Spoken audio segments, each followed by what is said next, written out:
should be on.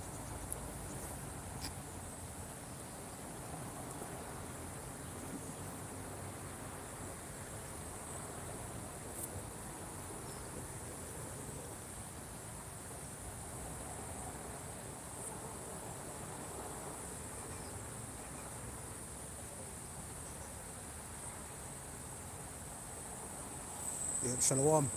Shalom, shalom, Akim.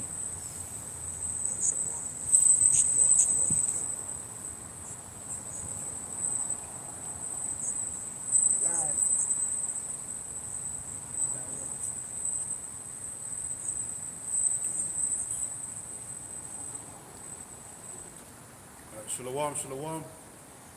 First and foremost, we want to give all praises and glory to Yahweh, Bahashem, Yahweh Shai, Bahashem, Rakakadash.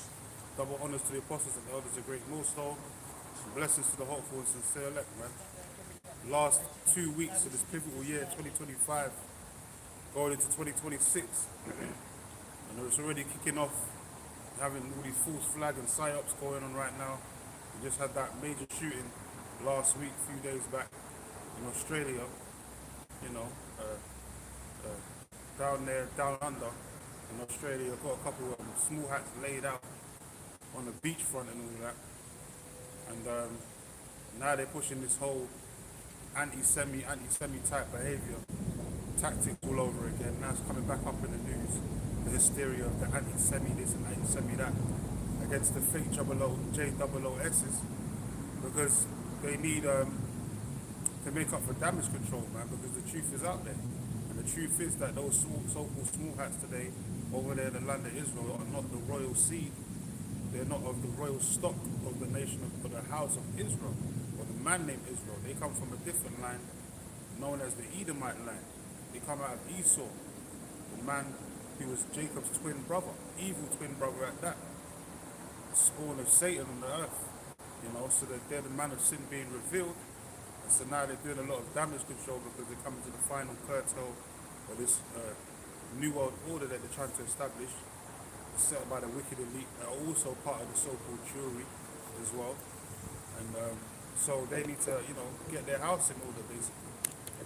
But, you know, all that is doing is adding more flame to the fire and more credence to people to investigate and find out that the real JOOS's are not those so-called gutter rats over there in the land of Israel. You know, BB, Benjamin and Netanyahu and all of them. Like last week, you had we're still celebrating. Well, this is the final day of the Hanukkah celebration. Started from last week Saturday, where they showed this guy Benjamin trying to light up the Torah, a menorah, Salakia, some big menorah that they had in some synagogue, Satan, over there in Israel somewhere, and you see this guy Netanyahu lighting up the menorah, like to say that was his people that conquered the Antiochians and all that, Antiochus and the Greeks. When you represent the Edomites today, you are the Antiochians and the Greeks, because you're Edomites, man. Your end is nigh. You know, we'll get Revelations 30 and 2, you know, because this whole Edomite empire started off with a leopard, so to speak, which represents the Greeks. As you devils say, civilization started with the Greeks. But we conquered you devils over 2,000 years ago, starting with Judas Maccabees and his 5 sons. And that's why we have the celebration of Hanukkah, which means a dedication to the fact that we've got the second temple back, because you devils was doing all kinds of wickedness, sacrificing all kinds of oblations and, you know, unclean animals in the Lord's temple, man. You turn it into a harlot house, basically. You have temple prostitutes and all of that.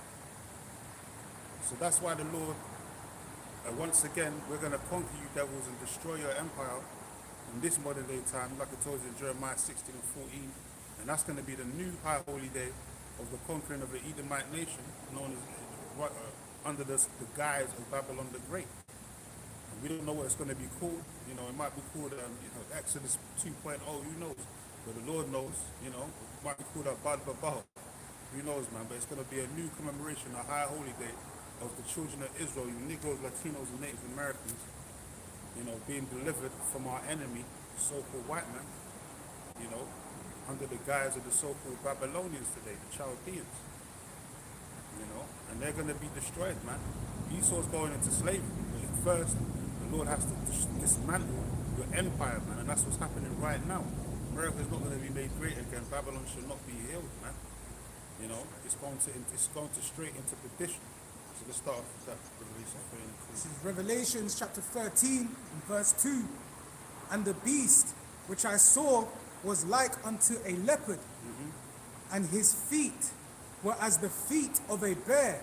Yeah, so this beast represents this whole Edomite conglomerate empire as a whole, meaning you Edomites in your rulership, in your different times in history as you came up into rulership, your power structure. And it started off with the leopard, the head of the leopard, being representing the Greeks, Alexander the Greek, as we call him Alexander the Greek.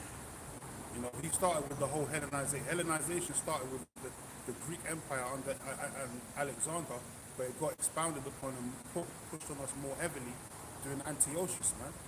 Antiochus' time, that devil, that demon, man.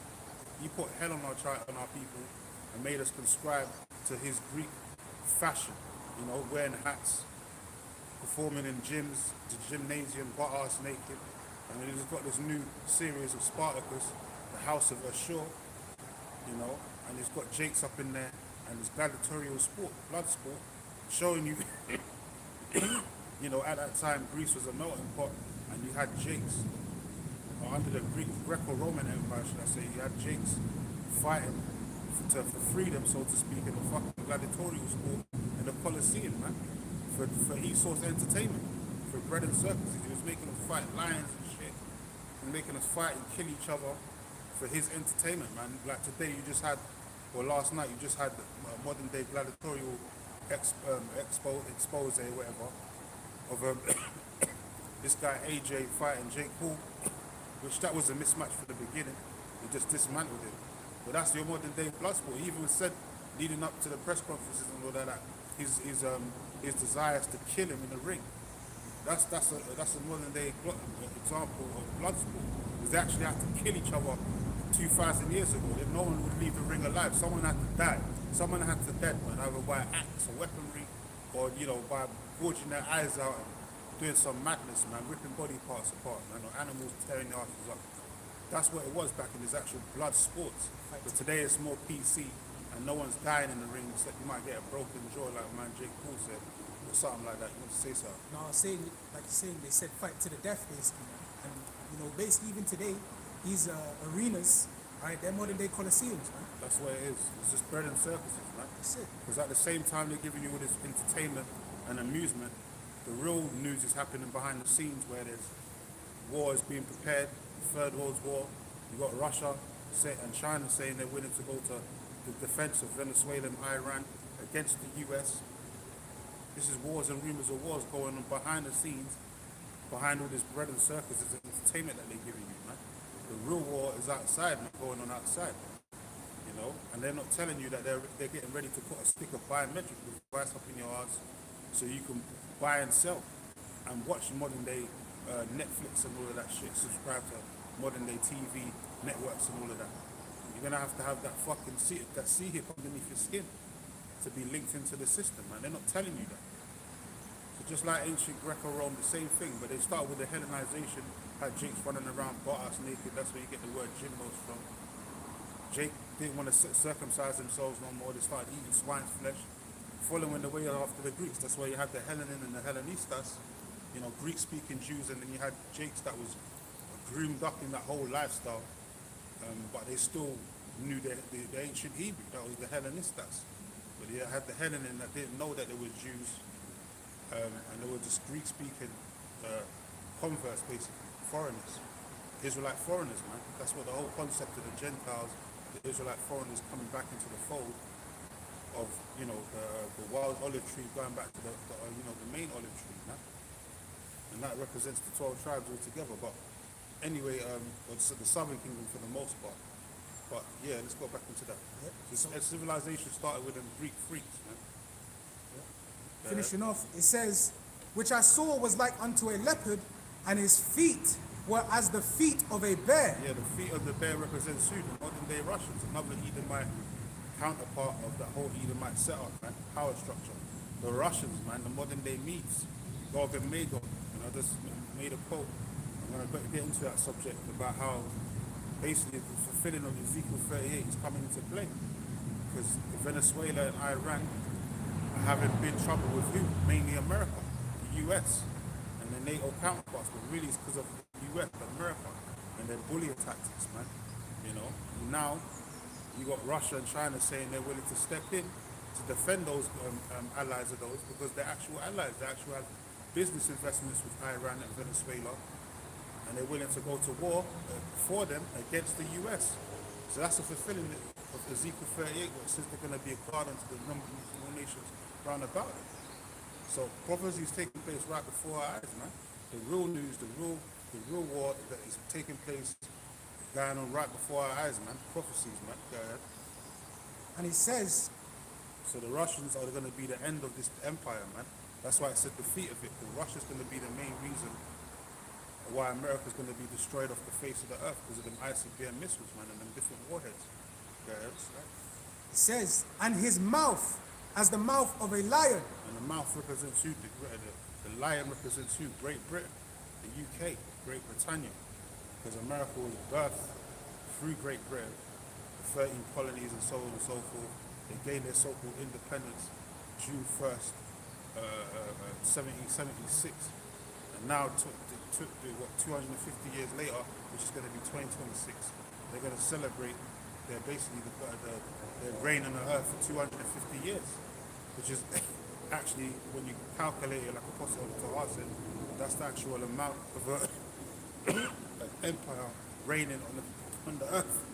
It's usually about 250 years. So this is modern day Nineveh.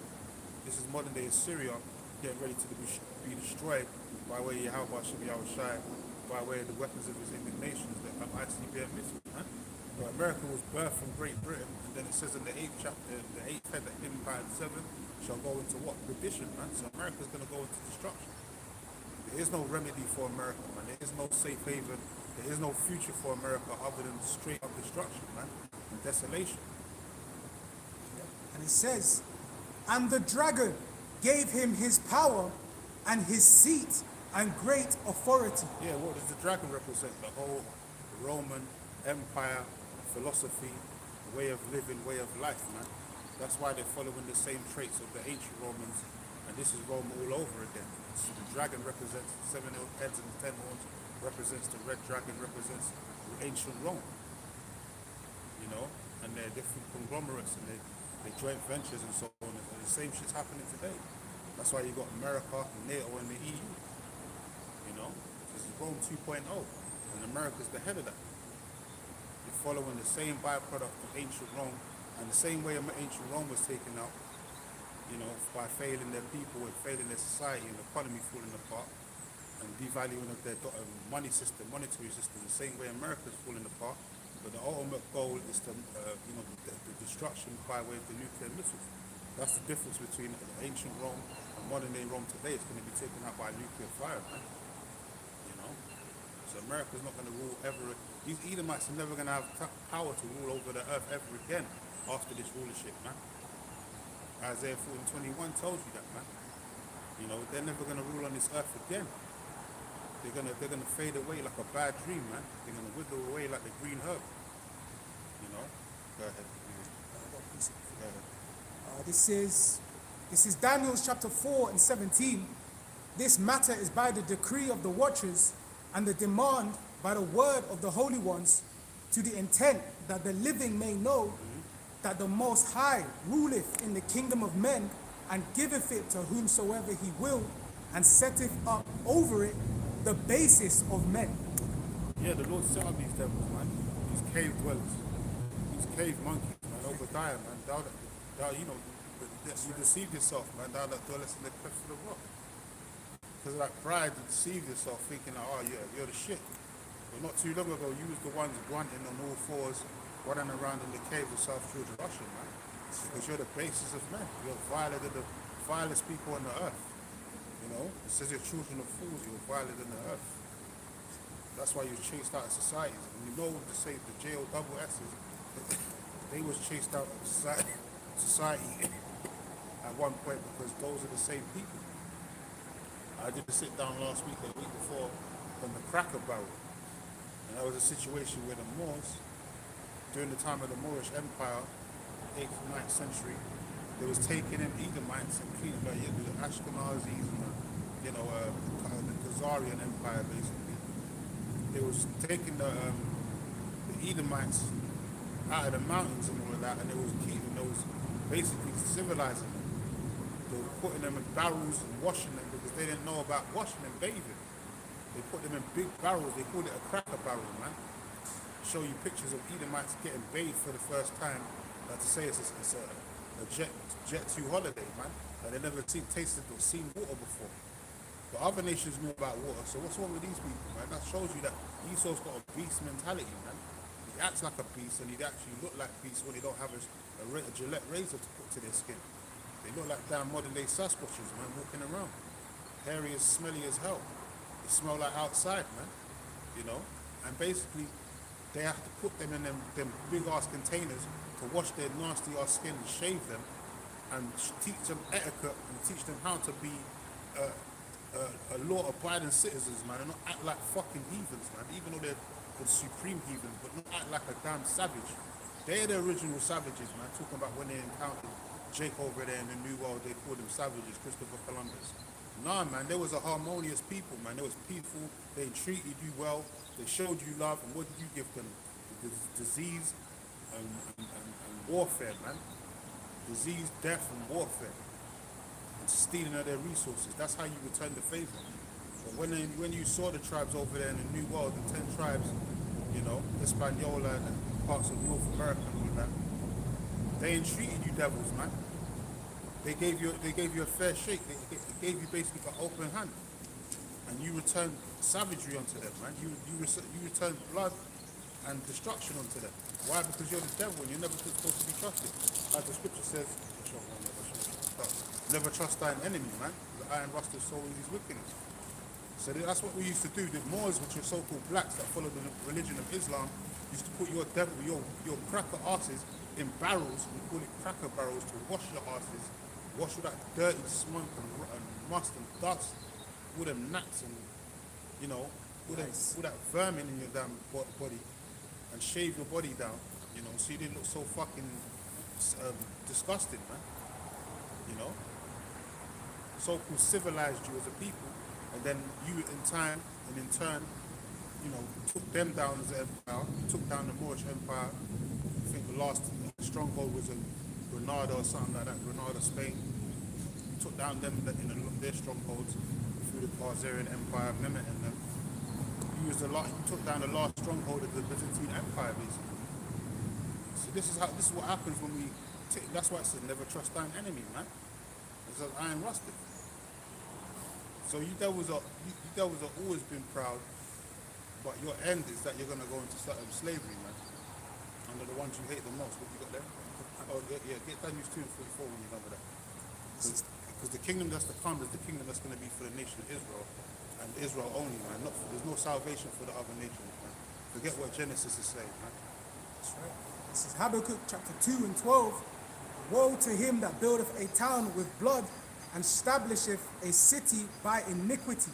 Yeah, 1492, the conquest and all of that. You devils came over to the New World, and you knew what you was coming to do. That's why you call it manifest destiny. And you had Hebrew interpreters, because you knew who you was going to encounter. You weren't going to encounter no savages.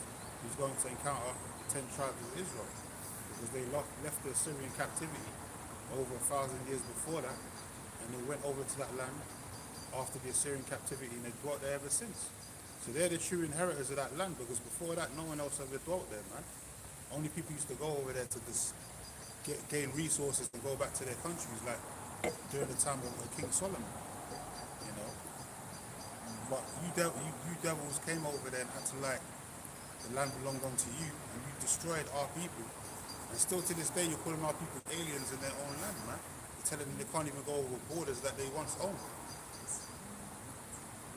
Now you're saying that the Haitians are a problem now. You're saying that you lifted off the ban on basically having a barrier over arresting Haitians. Now you're going to start returning Haitians from February 3rd, 2026 back over to Haiti and all that, in mud city, basically. And that shows you the hatred that you have, that perpetual hatred that Esau has. But that shows you also that the Lord's going to let Esau tear 2/3 of your asses up now. Because he started with the southern kingdom, he started with the northern kingdom, so like with the ice raids, and now he's moving on to the southern. And he's still talking shit. I see the video you put up. Trump's still talking shit about the Somalians, man. They smell and their country's ruined and they destroy their own country. It's not even a country. They're just animals and they just fight each other. The big hypocrite, this coming from this guy. He said all they do is fight each other and kill each other. This coming from this guy. That's all Esau does. Going around fighting other people, killing people, spilling blood, starting contentions and wars, all because of power and all of that. That's what Esau does, but he looks at other people like to say they're not civilized. When you're the most uncivilized human beings on the face of the earth, man.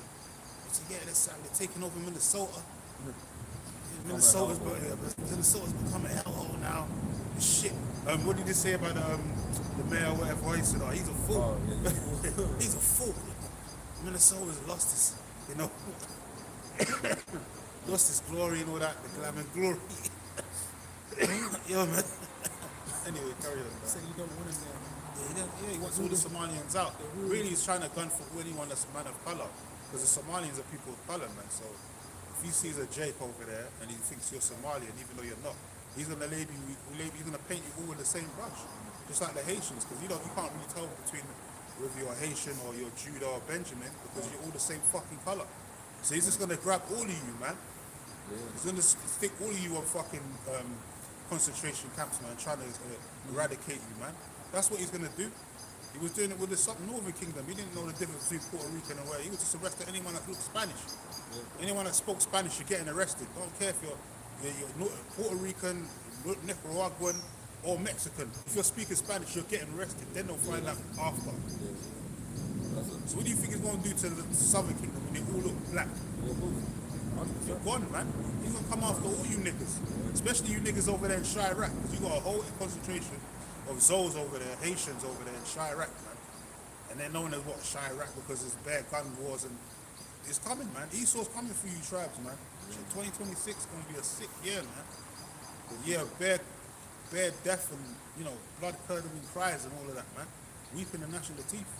Abaratazar. It's also the year, as Apostle Elder Tahar said, the year of the apostates, Secret Service agents and that. We're getting exposed. Real quick one. This is Revelation 12 and 12. It's not going to go out already. Therefore rejoice ye heavens and ye that dwell in them. Woe to the inhabitants of the earth and of the sea. For the devil is come down unto you having great wrath, because he knoweth that you have but a short time. Yeah, Esau knows his time's running short on the clock.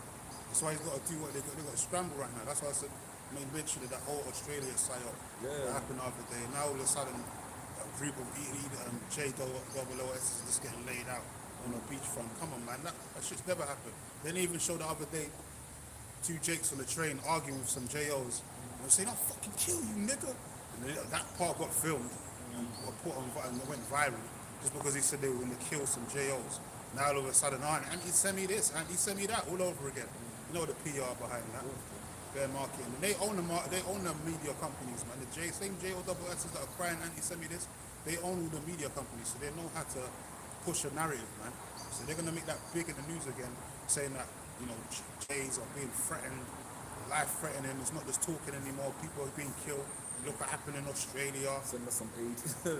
Yeah, now they're going to have their own police. So they're going to have their own National Guard probably looking after JOSS's. It's some bullshit, but it's going to come down to, civil war and basically them having credence to come after the tribes. Because they know that you're the real Jews and they're not. So they have to make a reason to start a war with you so they can try and take you out.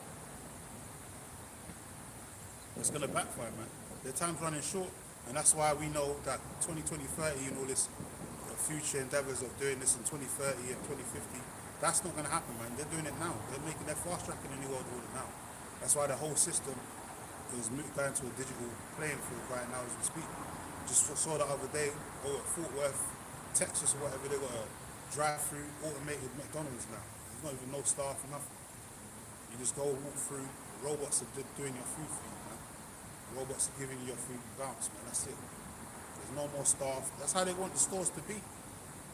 That's just an example of all the stores. That's how it's going to be, like the Amazon stores, You walk in, self-checkout. You don't have to talk to no one. You can walk in, eat the food, and you walk out. As long as you pass the fucking barrier with what your biometrics, man, which is gonna be what the chip. Like, the Ricard was going into Ricard Yacom was going into the other day, whole setup with the London Underground. Why is all the barriers on the right hand side to where you have to tap with your right hand? Because everyone on the earth usually moves with their right hand. It's a dexterous society. Everyone moves with the right hand. It's very rare for a person to be either ambidextrous, which is both, use of both hands, or just left-handed. So everything you go to, like the checkouts, the cash, the ATMs, everything's on your right hand. You have to use your right hand to put your card in the slot. When you go to the barriers, you put your card on the meter, or your phone on the meter. You have to do it with your right hand because it's kind of hard to do it with your left. So everything is right-handed. So you can see how the mark of the beast is going to be implemented, man. Yeah. That's why I said in your right hand and your forehead. And this is a worldwide thing. Yeah. That's what John saw in his vision. People with their right hand tapping shit, and walking in and out of stores, tapping shit and traveling. You know, tapping their forehead against the screen, trying to get through the airport and all of that. That's what they was doing. Getting scanned. They show you that in the dystopian movies. Where's your ID? And they scan your forehead. You know, whether it's Demolition Man or, or RoboCop. All them old school movies, man, they show you, man, biometrics, man. The James Bond movies, I Am Legend. Yeah, the Blade, the Pandemic. Yeah. Running Man. You know, what's the other one? Blade Runner. All those movies, man. All with carbon. It's all about the future, which is Esau's future is having about autonomy and straight control through his biometrics, through using AI. Knowledge shall be increased. We're here now. The infrastructure is here. And we got brothers that personally work in those infrastructures, like the banking industry, that can tell you on a more internal situation what's going on behind the scenes, man. We've got brothers on the ground everywhere, man. Brothers know it's not just external, but we've got brothers actually working in those different industries that can tell you, yeah, man, they're getting ready to set up some shit. They're just working it in, gradualism. They're getting people used to this society, used to this banking and online shit. You know? Basically in the chat, JP Morgan is TFL. Speak up. Basically in the chat, JP Morgan is TFL's new payments partner. And JP Morgan, if you know anything about them in the States, are one of the most massive banks, if not the most biggest bank in the world. They got done for fraud, man. They was got caught behind, I think it was part of the CV. Yeah. They was part of that. Yeah. It was funding Epstein and shit like that. Yeah. So they're part of they're just the banking conglomerate of the wicked elite. Yeah. Go ahead, bro. And they're TFL's payment partner as of 2026. Everything's happening in 2026. Yeah. Why is that? Because Esau's just read it, Revelation 12 and 12. They know that they have got a short time. They ain't holding back no more. They can't wait. Esau knows they can't wait no more, man. Esau, even though Esau's carnal is held, they're spiritual in the fact that they know that the time is short. Yeah, man. They know that the time's on the clock, man. They see things happening. They're watching the men of the Lord. They see us breaking down videos. They watch us like secret disciples kind of thing, man. But they're against us. But they're more dedicated than some of you niggas that's so-called in the truth. That's adding to the scriptures and butchering and doing all this other funny shit. They know who the real men of the Lord are as well, man. Don't get fucked up. The elite, the wicked elite, they know Great Millstone are the true men of the Lord. Right. They look at ISUPK and IUIC, they're like, yeah, we already dealt with them guys. We got them in the bag. We got Genesis now. Yeah, we paid them off. We got them in the bag too. GOCC, he's big one. Babylon, big one. They ain't got the truth. But Great Millstone, they know that those men, Apostle of the Tahar, and all of that, they can't be bought, man, by no bribe. So they know that those are the true men of the Lord. And they're speaking 100% truth, considering, especially when it comes to the mark of the beast, which these other groups keep fucking nattering and chatting shit about and not telling the truth on. You got Bakwash putting a potato chip on his head. Look, see, I got the chip. Goofy niggas, man. So Bart talking about John 3:16 is the mark of the beast. What, are you insane, bro? John 3:16 is the mark of the beast. Now you got Tazariak, all over the face, fumbling, Waxing worse. Yeah, waxing, talking shit, showing you that you guys are not the men of the Lord, man. You guys are exposing yourself. We don't even need to expose you. you guys open your mouth and you can just tell by your rhetoric and your doctrine that you guys are straight up not the men of the Lord. You guys are the fooling the people. Yeah, you can't fool the elect. Yeah. This is Psalm 64 and verse 2. Hide me from the secret counsel of the wicked, from the insurrection of the workers of iniquity. Yeah. Hey, well, the reason they're pushing this whole anti-Semitism issue as well is like they want to have an excuse to try and come down on us at the end of the day, because we're target numero uno. But when they do that, that's when the law's going to accelerate things even quicker. That's beautiful, and that's why we want you to do that. We want you to push that narrative and then have a reason to try and come down on Jacob. And then second Ezra 16 and 17 is going to come into play. You know, they're going to be like madmen sparing none, great insurrection upon those that fear Yahweh Hashem Yahushai. But then it's going to be known who my prophets are, who are the chosen one, because the Lord's going to defend his elect in those days. The time of Jacob's trouble, that's why the Lord said, don't fear. For us, the men of the Lord, the hopeful elect, don't fear, man. Don't worry about it. If you've been teaching this truth honestly and sincere, and you've been doing what I told you to do, don't worry, I've got you covered. You know, the enemy's not going to get their grips on you, so to speak. Some of you might get arrested, and all that, but the Lord can still defend you, man, still deliver you.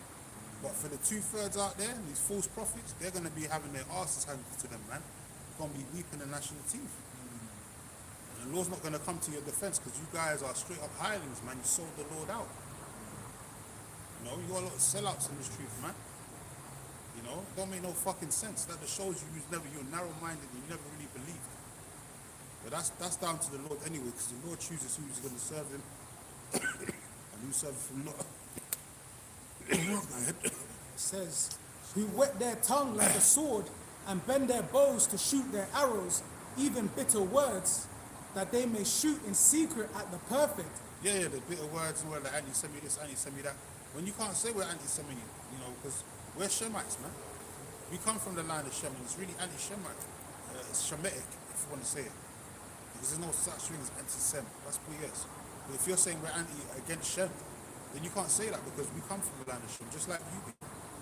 So how can we be anti-Shemitic when we're saying we come from the line of Shem, we're the children of Israel? It don't make no fucking sense. But that's the play on words, the tactics that you devils use, the witchcraft you use to beguile the people to think that you're the only ones being persecuted out there, even though you're the ones causing all this fucking persecution on the earth. All the wars, everything that's happened on the earth is because of you JOOS's, man. And that's throughout history. That's not just started today. That's why Hitler tried to get rid of your asses, man. Because Hitler knew you was a terror to earth, man. He was a tyrannical people, man.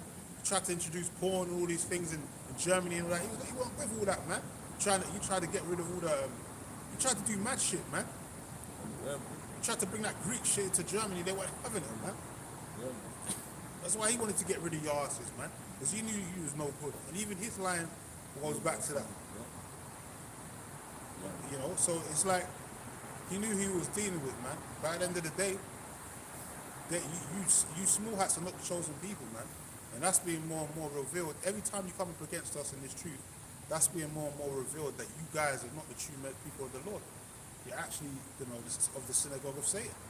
The children of Esau, Edom. That's what you're proving. Because the way you're maneuvering and doing things on the earth, that's not how the chosen would move, man. You wouldn't be out here creating wars and all that. This is when the chosen are back in the land, there's going to be no more wars. Nations shall learn war no more. But ever since 1948, there's been nothing but war, man. Now you're just genociding a whole nation of people. Yeah. So how are you the people of the Lord? So you say this point as well, because you even showing you that they don't fit the curses, they don't fit the prophecies of being the chosen people of the Lord.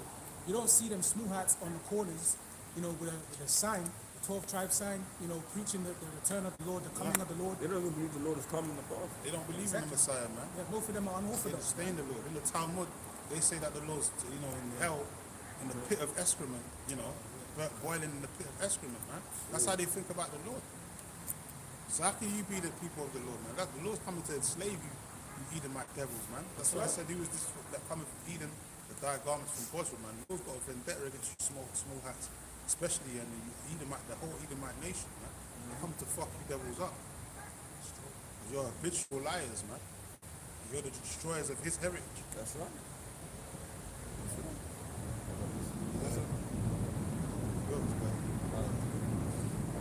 This is the book of Revelation, 2 and 25. But that which ye have already, hold fast till I come. And he that overcometh and keepeth my works unto the end, to him will I give power over the nations. And he shall rule them with a rod of iron. As the vessels of a potter shall they be broken to shivers, even as I have received of my Father. Yeah, and that's the ultimate blessing, man. That's the true blessing from our Lord and Savior Yahweh Shai. And it starts off with Yahweh Shai, like I told you in Psalms 2, the same precept. That the Lord's going to receive power over the nations, he's going to rule over them. And us being joint heirs, being part of the hopeful elect, we're going to get that blessing too. If we endure unto the end, man. Keep it from word of the Lord to the end. Meaning you got to endure, you got to stick to the same doctrine and teach to what you've been taught. Don't start adding and taking away, man. Like these nigglets out here, man. These magpies and degenerates out here that can't see sense, man. That are not more carnal than being spiritual. Like Cesariak, that guy is just, he's not spiritual, man. He tries to act like he's super spiritual, like all knowing and all that, but he's not, man. He's under that spell of, from his ISUPK, because he's under the guise of General Yohanan, man. Until he breaks up out of that spell and actually repents for the madness that they've been teaching, man. Because we got the receipts, we told you, man. We got the receipts during the C-vid. You guys were saying take the jump shot and all that. I'm not going to take it, but you can take it. All this shit. You're encouraging Jake to go off, to commit sin. All you guys are always the ones talking about the law, the law, the law. IUIC did the same thing. Yeah, if you have to take it, take it. And that's what Nate was saying. People going to lose their job. It's like, don't sacrifice your job. Take it. If you have to take it, take it. We weren't saying that. Great most of them was like, we don't give a fuck, man. We ain't taking nothing, man. You might lose your job, get another one. Have faith. Because that's what this truth is about, having faith, man.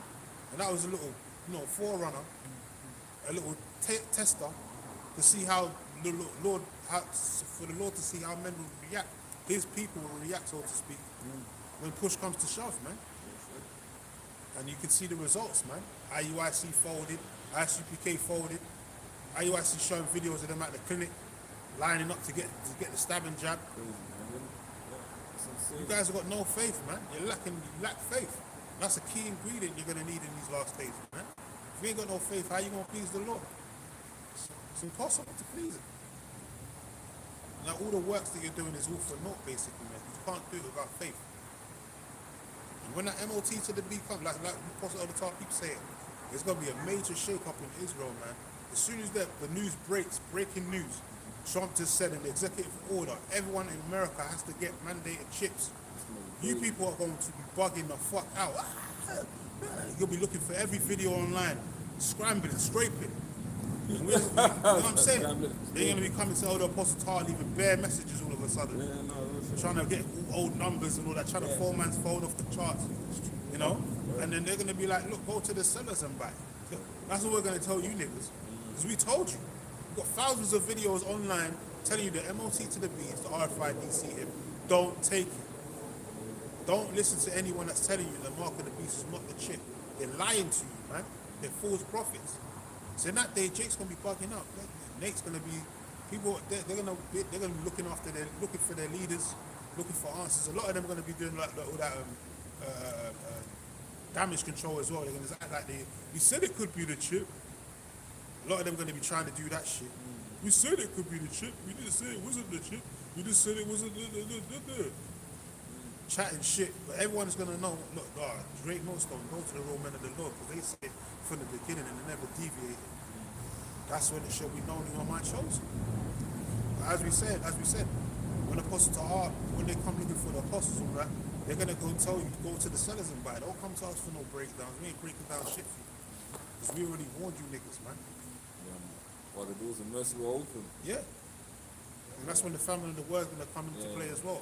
The Esau's going to be cutting videos down. Anyone that's talking about the chip, he's going to be doing that disinformation and all that. You can lose your job and all that. Same shit that he did with the CV. Doctors was losing their fucking accreditations and all of that because they were saying don't take that poison and all that. They were losing all their credentials, losing their jobs. But now 3 years later, they came out and said, it was poison. So what happened to the doctors that lost all their jobs and their livelihood? They're getting their jobs back. Their lives are all fucked now. All because of some fake, some poison that you devils want to promote. Same thing's gonna happen with the mark of the beast. A lot of guys gonna come out, bruv, go to the sellers and buy. We ain't dealing with you. We're only the elect are gonna hear this word and be sealed, man. The rest of you, you're gonna be out there scraping, scratching, and looking for help and all that. We ain't gonna help shit. I remember even videos, apostles even speak about the time when the 911 happened. Yeah, They said during that 9/11. time, yeah. The website got shut down. Yeah, and also they also got the most views. They got like thousands and thousands of views on their videos. Yeah. And on their sites on that time. It was basically like the traffic that was Yeah, coming. the traffic is shut down. Because of it went viral. That's cool. That was basically like the first time everything went viral online. Yeah. So Basically shut imagine in down, these yeah, times, man. People are going to do the same thing. They're going to try and run like headless chickens when it's too late. It's too late. Precept. This is why the warning is still going out. Yeah. This is Isaiah 33:6. And wisdom and knowledge shall be the stability of thy times and strength of salvation. The fear of the Lord is his treasure. For you to have strength and stability, you have to also be fully convinced. The scripture speaks about being fully convinced in your own mind. Because if you're coming in at the 11th hour, you haven't had the time to go through the rehearsal. Like quote in Matthew 25th chapter, when the Lord gave that parable, he was speaking about like a dress rehearsal for the weddings. When the bridegroom, people said, "I wish I came through," they were prepared, but you haven't gone through the steps. So when it comes, you're gonna be caught off guard, and your faith will be little, man. And we're gonna need great faith. You're even gonna have men that's gonna wake up in the 11th hour. Yeah, They are gonna be sealed. They're not necessarily been in the truth, but they're gonna be sealed, man, because they believe. And they're just part of the Lord's elect. So, as long as they believe in Yahweh Hashem Yahweh Shai, they already, just like when the woman grabbed the Lord's garment and all that, she just believed and said, "Oh, you're faithful for me." Certain people just came across the Lord in their presence, didn't know him, didn't know of his ways and his teachings. But they came across his presence and all that, and then all of a sudden they believed on the spot. That's like likened to Jakes that's going to wake up in the 11th hour. A lot of Jakes are going to wake up and they're going to be sealed to be delivered. But it's you phonies out there that you got to worry about. You guys that's been teaching madness for all these years, and now all of a sudden you want to change up. Those are the ones the Lord's going to say, get away from me, man. I never knew you, man. Get away from me, man. You're going to be making every excuse under the sun. Look, Lord, I taught this, I taught that. I was here, look, I didn't say it. Butchering the scriptures, talking shit all these years. Now all of a sudden you can see the light. Get out of here, man. Lord gonna dismiss you niggas, man. This is Ezekiel chapter 33 and verse 33. And when this cometh to pass, lo, it will come, then shall they know that a prophet have been among them. Then you're gonna know, man. That's why we don't have to back up, kill ourselves to break our necks to teach Jake, man. We just gotta tell you once or twice. After the second admonition, reject. If you don't do it, if you don't want to accept what we're teaching, we tell you what it is. And you're hard of hearing, and you still want to listen. You don't want to humble yourself. After the first and second admonition, reject, man. Go down the street, have a nice day. We got business to take care of, man. We got other topics to talk on. We got more important things to discuss than to deal with your stupid ass trying to convince you to see the light. Obviously, the Lord don't want you to see the light. If you're rejecting it, if you had a Jake go to the London Central, not London Central, London Central, the Four Seers or whatever it's called, London Sea or whatever it's called, went to their camp and there's some idiot Jake trying to quote scriptures and tell them what it is. But they're steady trying to break down the scriptures to them. It was a waste of fucking time. You shouldn't have just told them to kick down the road, man. Kick bricks. You just wasted nearly half an hour trying to break it down to me. You just being rebellious. We ain't got time to be arguing with you niggas, man. If you don't want to accept this truth, fuck you. You ain't teaching us, we're teaching you. Cast not thy pearls before swine. There you go. That's a perfect scripture. We ain't got time to be going back and forth. We ain't here for no debates. None of that. This ain't no debate, man. This ain't no back and forth session or a friendly argument, whatever. Or agree to disagree and all that. No, this ain't none of that stupid shit. You either listen, understand what we're saying, or fuck off. That's it, man. If you don't agree, take your ass down the street, man. Go back into that Christianity, whatever it is you believe in, man, and deal with that when the day of judgment comes, man. Let your gods deliver you in that time. We'll see who's God deliver who. We ain't got time to be going back and forth for you niggas. This ain't no debate. We're out here to teach, man. You know what I'm saying? At the end of the day, the prophets are out there to tell you what it is. They ain't out there to debate you.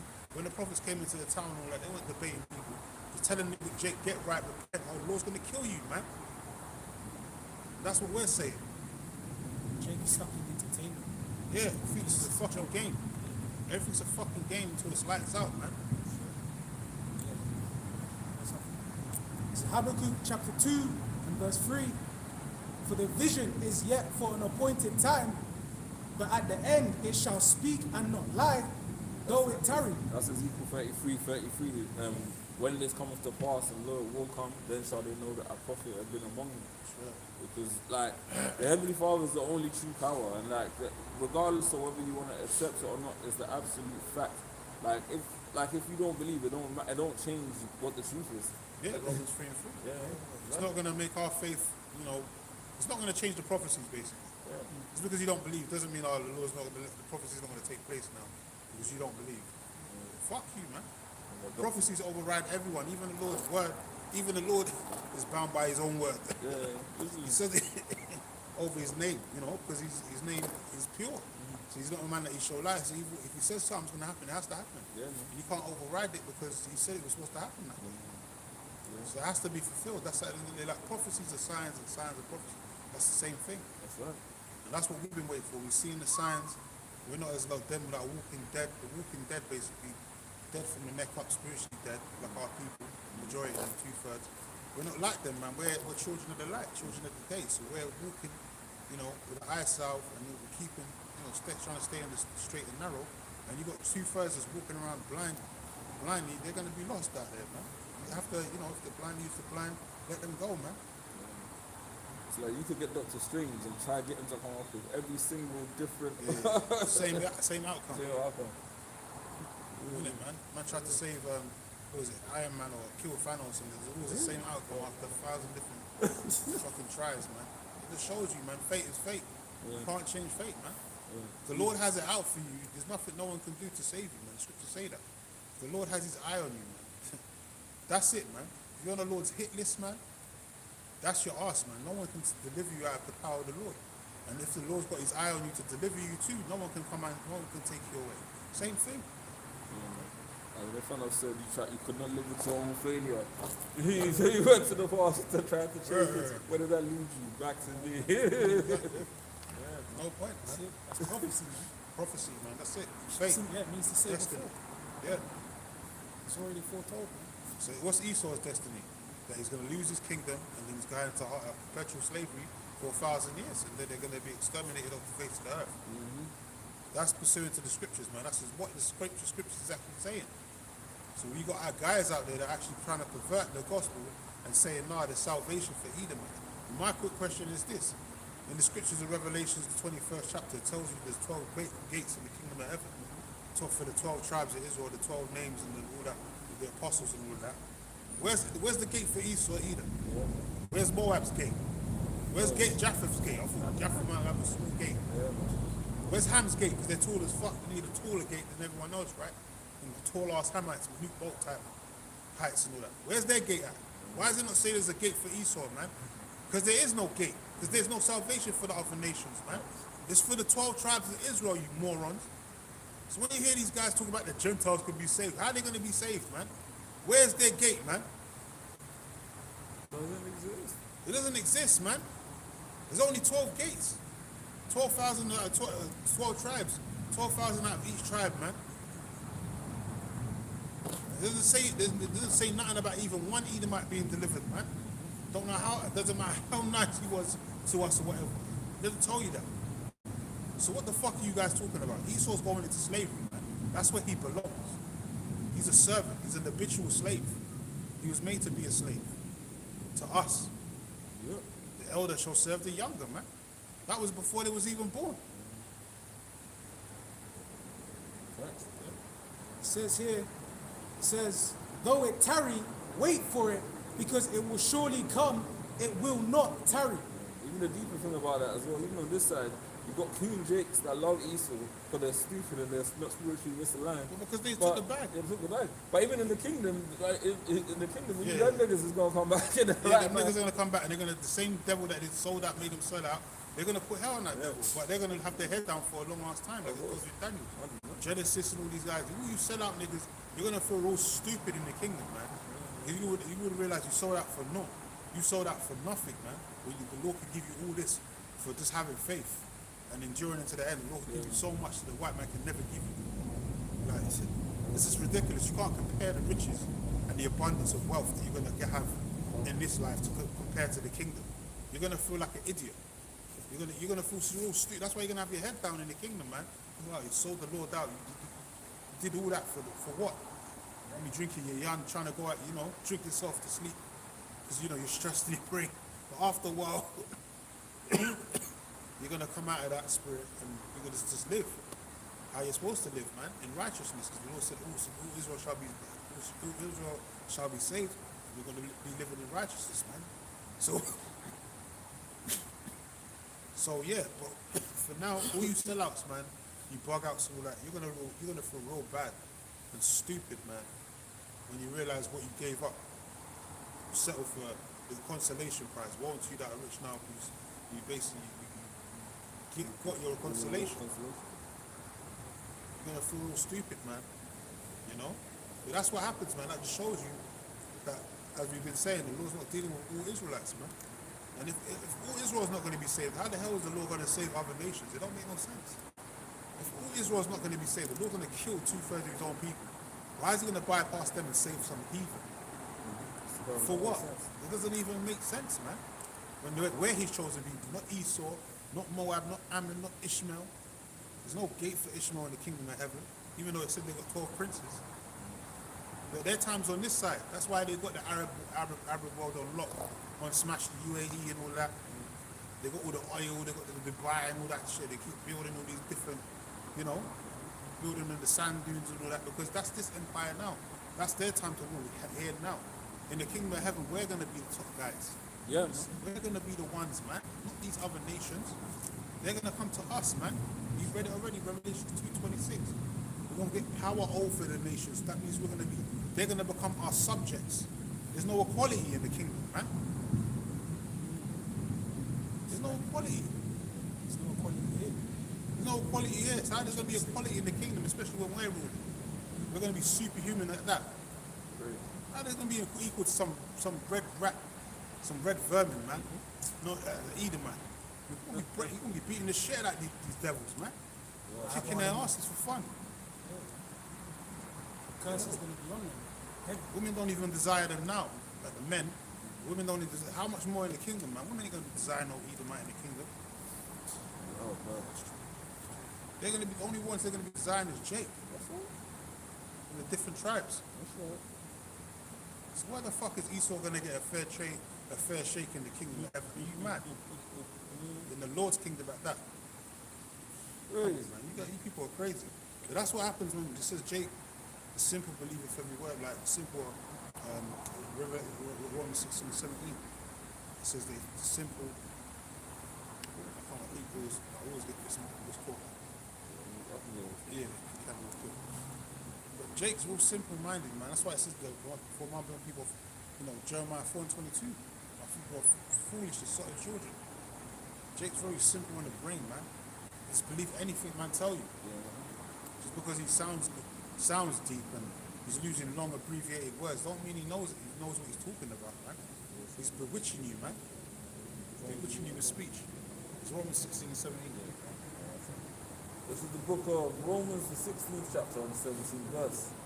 And it reads, "Now I beseech you, brethren, mark them which cause divisions and offences contrary to the doctrine which ye have learned, and avoid them." That's why we constantly always scopeo, the word there for Mark, scopeo.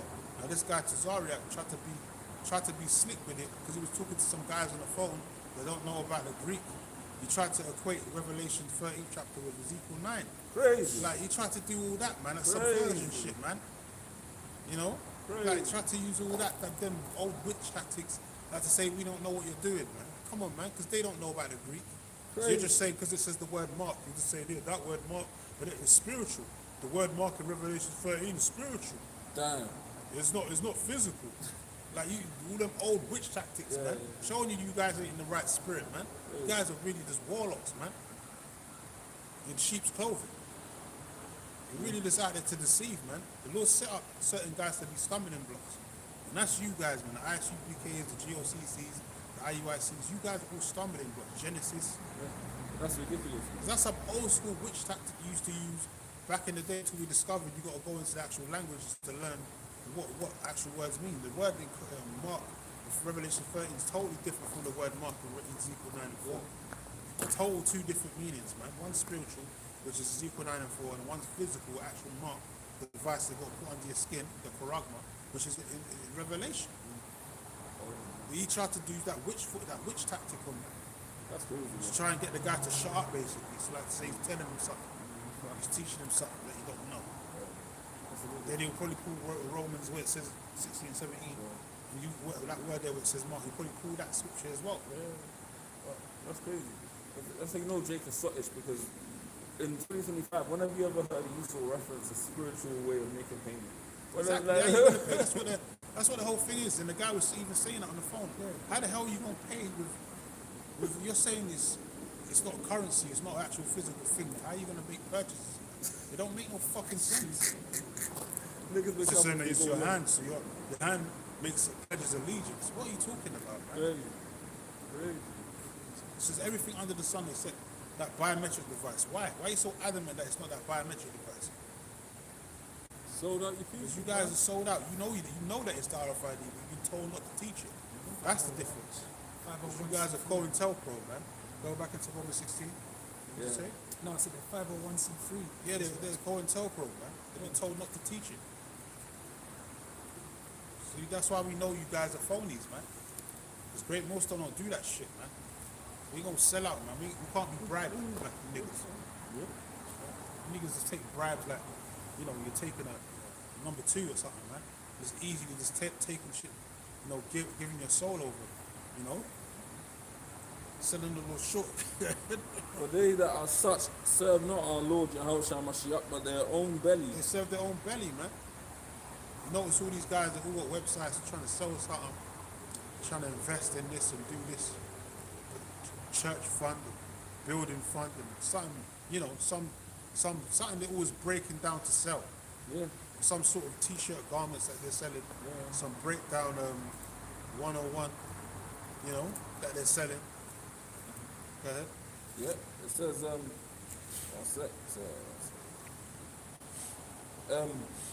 but their own belly, and by good words and fair speeches deceive the hearts of the simple. That's it, they deceive the hearts of the simple. So 2/3 of our people are very simple, because a lot of jakes, they come online and they see the Hebrew Israelite thing, like all them guys on TikTok, these jakes that come on TikTok complaining and scorning and scoffing. You guys are just going to die. The majority of you TikTokers out there, they've got something to say against the Hebrew Israelite and all that. You guys are just going to die.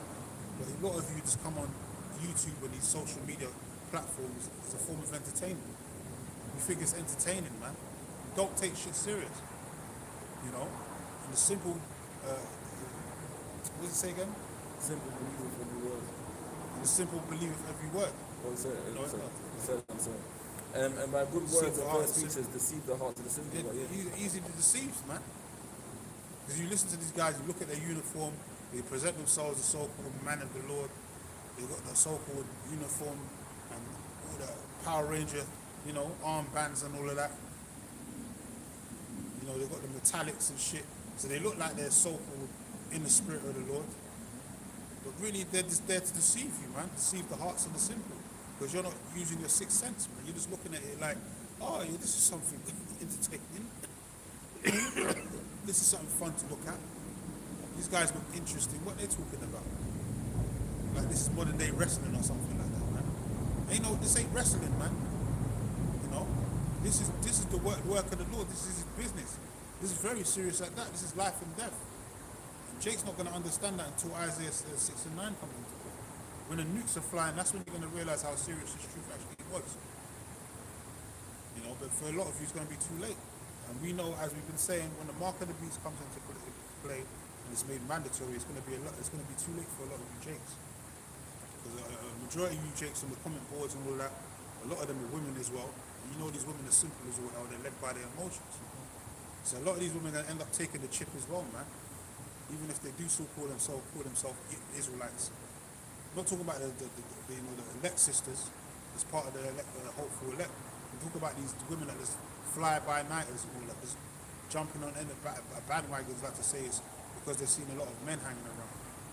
You know, so they're trying to find a man. You know, trying to join a bandwagon or whatever. A lot of you women out there, cheerleaders, and you just commentating, talking shit. You guys too, scorning and scoffing.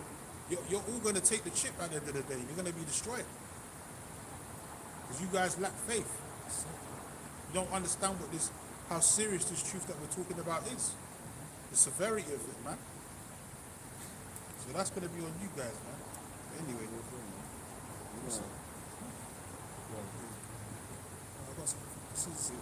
Matthew chapter 23 and 27. Woe unto you, scribes and Pharisees, hypocrites, for ye are like unto whited sepulchres, which indeed appear beautiful outward, but are within full of dead men's bones and of all uncleanness. yeah, you're wicked as all hell. You look good on the outside, so-called in order, but inside you got a lot of, especially the doctrine, you got a lot of holes in the doctrine, and you got a lot of dirty laundry going on behind the closed doors as well. That gets exposed every now and again. Because you guys ain't right, man. A lot of you guys in Israel, you just ain't right, man. You act like you're the top leaders, but there's something off about you in the spirit, and we can see it, man. It's just like you know it's in a bad smell. You can see it. You can smell it, man. You can sense it on you, man. You guys ain't right in the spirit. I was watching one video late the other day. He was going into certain topics and all that, but then you start going off. Now you're teaching that all the 12 tribes is over there in West Africa. That doesn't make sense, man. Yeah. 10 tribes didn't even go to Africa, man. What are you talking about? 10 tribes are not in Africa, man. So how the hell was the Kenyans, the modern day Matali, the tribe of Matali is the Kenyans? The 10 tribes didn't even go into Africa. They went straight over to the New World, man. Yeah. What the hell are you talking about, man? Shit like that. Because he plays his position as such as like the highest guy in Israel, and he can't be questioned. You got the zombies. That's that spirit, simple beef. You know, that spirit of a zombie. That's the simple, man. Yeah, 100%. You don't question that. You don't question that, and you don't research that, and you don't study.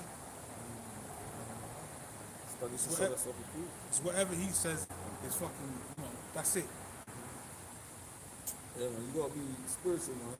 Like in the letters that Paul wrote, he praised one of the churches for the fact that they not only took what he said, but then they then went and studied it to make sure that it was so, man. Asked questions when they needed to, and made sure that they understood it for themselves, man. That's what apostles have always encouraged brothers and children us to do as well, man. And there's always different warning signs, like Apostle of the Gabar does, like the 7 signs, you know, there's a false prophet. The first thing is to start off with the name. Guy doesn't want to teach the name. There's something obviously wrong with that guy and that camp and that doctrine. Why is he not pushing the name? What's all this Christ this and Christ that? And Jesus this and Jesus that, man? That's not the name of the Lord. Where do you get that from? That sounds like some remixed church doctrine, man. Out of the Catholic Church. Then they're teaching about hell. You know, it's madness. You know, it's all these Jewish fables, man.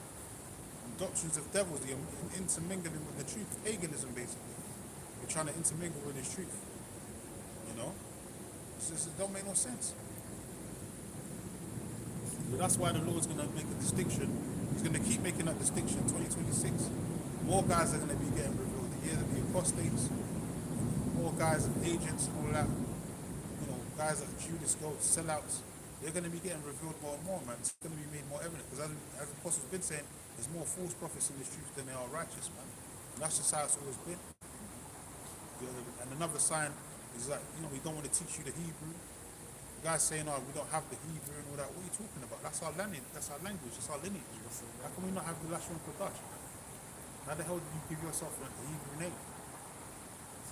What are we trying to go back to if we don't have the you know, the lineage and the, you know, the line to get back to, so to speak, the history to get back to?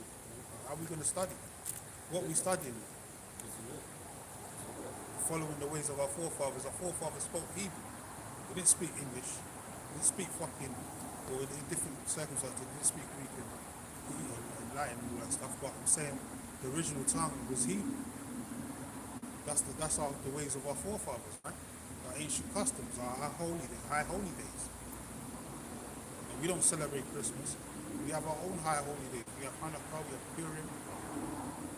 3 times that we used to go to Jerusalem out of the year. Feast of unleavened bread and all that, Feast of Tabernacles, all these different feast of weeks. We got our own high holy days, man. So why we renovating these idols and gods of the other nations, man? Following their heathen ways. The Lord said, follow not the way of the heathen. Christ is another so-called Jesus, man. Yeah, another Messiah, man. Messiah, man. False Messiah. And that's what you guys are pushing, man. That's the same spirit. Because you notice when you guys start selling out, you start pushing that false Messiah. Yeah. You start pushing Christ this and Christ that. Jesus this. You were saying that before. You were saying Yahweh Shai, Yahweh Shai. Yeah. Now it was Christ this and Christ that. Because you sold out. And big was breaking down the names everywhere. All sorts, man. Like Comfy used to call the Lord Ban Yahweh or Ban Yahweh. But that's not his name. His name's not Son of Yahweh. Although he is the son of Yahweh, he has actual name. His name's Yahweh Shai, but he was told not to teach the name. So you call it Ban Yahweh. Like, come on, man. That's like you say J-O-W. That's like the J's that can't pronounce today. The name of the Lord is dreadful amongst the heathen. So they say Hashem. Anytime they see the tetragrammaton and it says Yahweh, they say Hashem. Because they can't pronounce the name of the Lord. So like you guys have been cursed to say the name of the Lord or something. Bullshit. It's because you took that bag, man. Took them 30 pieces of silver. And even Judas, man, he tried to give that money back. Yeah, I was about to say, yeah. Even though he went off and all that, but at least he tried to give the money back. You guys ain't trying to give the money back. You guys is content with selling out, man. Like, oh, yeah, I've got these zeros. Oh, I can do what I finally wanted to do. I can buy this house. See, that's it. Yeah. Renovate the yard and all that. Yeah, look, buy this, buy that. Buy this new car. Deacon of cars, we're talking about his damn cars. He loves his car so much. Man, you might end up like Paul Walker in one of them damn cars, man, that he loves so much. Might crash into a damn tree, crash and burn, man. One of them Teslas and all that. Tesla trucks, cyber trucks or whatever you're trying to buy. You got that guy loves his cars, he's always talking about his cars. He wants to live that good life. That's Jake. You can't live a good life and be in the truth. That's like serving 2 masters. You can't do it, man. You have to hate the one and love the other. You come into this truth, you're going to be in the spirit of always mourning, catching hell. It's part of the purging of your spirit, man. So the Lord's fortifying your mind to prepare you for what's to come. So you have to be constantly being purged in the spirit. To get rid of that dross, man. To make you that glittering, fine jewel at the end. Diamonds. Pressure makes diamonds, or diamonds are created through pressure, whatever they avoid. Tap to your pressure makes diamonds. So you gotta go through that cauldron, man. That spiritual cauldron on a regular. Yeah. Purge it, man. That's how the Lord purges his men. He has to put them through shit, man. Like Acts the 5th chapter, after the Yahushua left the apostles, they got called out and beaten for the fact that they were preaching the name of the Lord, Yahushua, and they left counting themselves worthy, rejoicing that they were called forward to suffer shame for the name of the Lord. That's the type of mentality you've got to have, man. Like the wicked scribes and Pharisees, the ones the Lord cursed out, they was living the good life. They lived in the palace, King's Palace, the palace, the palaces and all that, wearing their holding their phylacteries, wearing that good, kingly attire. But the rest of our people was in mourning. It was in a lot of a mournful state. Why? Because we're in captivity. So that's the spirit you're supposed to be in, man. You're supposed to prophesy in sackcloth. Not in gold trim and all of that shit, man. Or living in palaces and all that. That's these guys, they don't want to suffer in this truth. So any way of giving opportunity, that's why they're quick to sell out, man. They don't want to suffer. That shows you know a man of the Lord. And at the end of the day, if you really and truly believe that Russia is going to attack Europe and America and destroy everything, why would you want to build up a burning house? That shows them you've got a lack of faith, and ultimately you don't even really believe that the Lord is going to come down and do what he's going to do. It shows really and truly you never really offer us anyway. Yeah, you're putting off the day of the Lord, man. It's an evil day, man. Putting off the evil day so you can live it up. And then that's when the Lord's going to come unawares as a thief in the night, and you're going to get fucked up. That's right. Because you're not watching and you're not warning your people, the sheep of the Lord coming, man. We're warning our people, man. Constantly watching. You know? Constantly warning, blowing the trumpet, sounding the alarm, man. You guys ain't doing that. So you're going to get caught unawares, man. Even in the parable of the virgins, it says literally, that, the bridegroom cometh in the hour that they expected not rough and powerful, and that's the reason That's unexpectedly, man. Lord does with the element of surprise. So that's how he's going to return. When you least expect it, that's when the boom, big father ship in the sky just comes out of nowhere. All this time he was thinking you're going to invest in this property, set up this business and all that, get this new loan. And the Lord was right there on the way. You didn't even realize it. And it shall say peace and safety and a sudden destruction coming from Now you're going to have to die with the rest of them because you lack faith.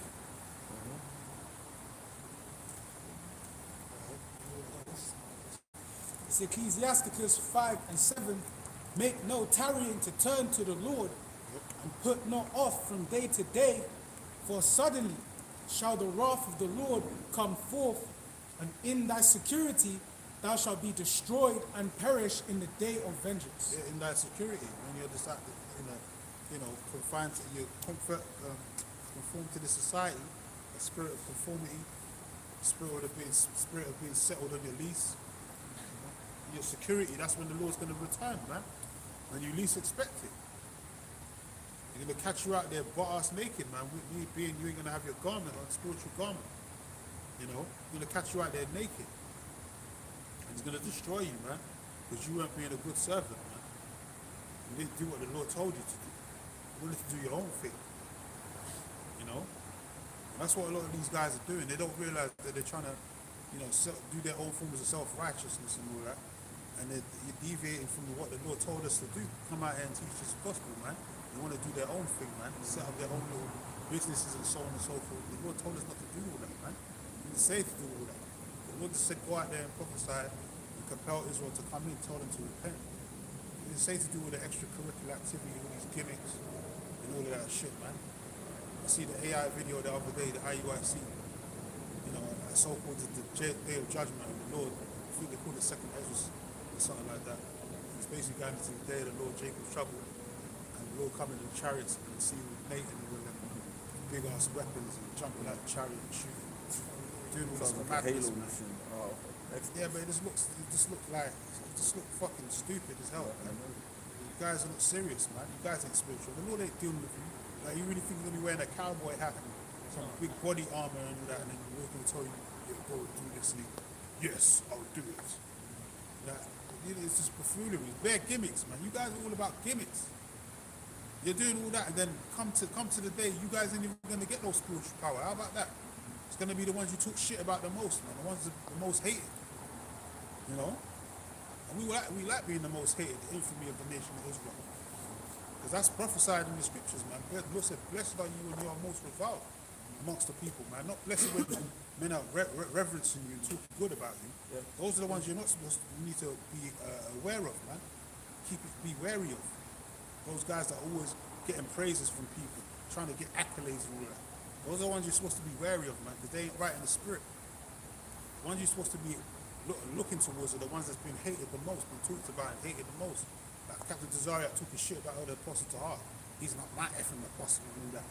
Because you don't understand the great doctrine. Because you're tied up with all the emotions of the West. And you don't understand what the great doctrine is talking about. All you heard is the age 12. And you just start going hysterical, losing your mind. When he didn't say we're going to be out here raping no 12-year-olds, he's just saying a girl reaches the flower of her age from the age of like 12. 12, 13 in the ancient world, that was when a woman would reach the flower of her age. Like the whole week they've been going through the virgin, the doctrine of the virgin, and the word virgin, Isaiah 7 and 14, which how it's supposed to be different from the basically from the word that they put there.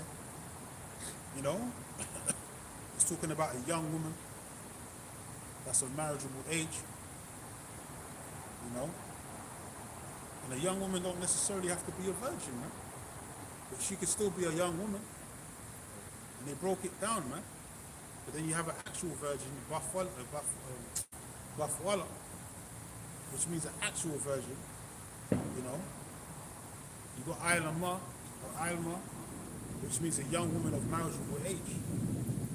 That word goes with the Greek version of Pathos, which means a young woman of marriageable age, man. If I can see it, It's different words. Go ahead. you even got that in today's world. People use that word virgin to describe youthfulness as well. Like That's you it. even have companies like Virgin Airlines. Yeah. That was a newer airline in comparison to some of the legacy ones. Yeah. You know, and all of that. So Yeah. your vocabulary is limited, man. You gotta Vocabulary, expand yeah. your vocabulary. And you got to know about definitions, man. You got to look into words, man. So if you don't look into the word, you've seen the word virgin, you just think, oh, it's a woman that's, she's, never had sex and all that. But if you don't go into the Greek word and look up the Greek word in the Hebrew, you're not going to get the full understanding of what it's talking about. Because Mary, she was a young woman, a young woman of marriageable age when she met Joseph. So that's why you say she could have been, she reached the flower of her age around about 12 or 13. And then she could have been that young. Obviously, Joseph was an older man. So he was older, way older than, Mary, his wife. And he took her and he, conceived. She gave birth to Yahweh Shai, man. At a young age. But she was a young woman. As soon as you reach the flower of your age, you're no longer a little girl, you're a woman. A young woman. That's the difference. What separates a little girl from a woman or a young woman, puberty? Same thing for a male. What separates a little boy from a man? When his balls drop. They say when your balls drop, which is talk about puberty, that's when a little boy becomes a man. So that's what it's talking about, man.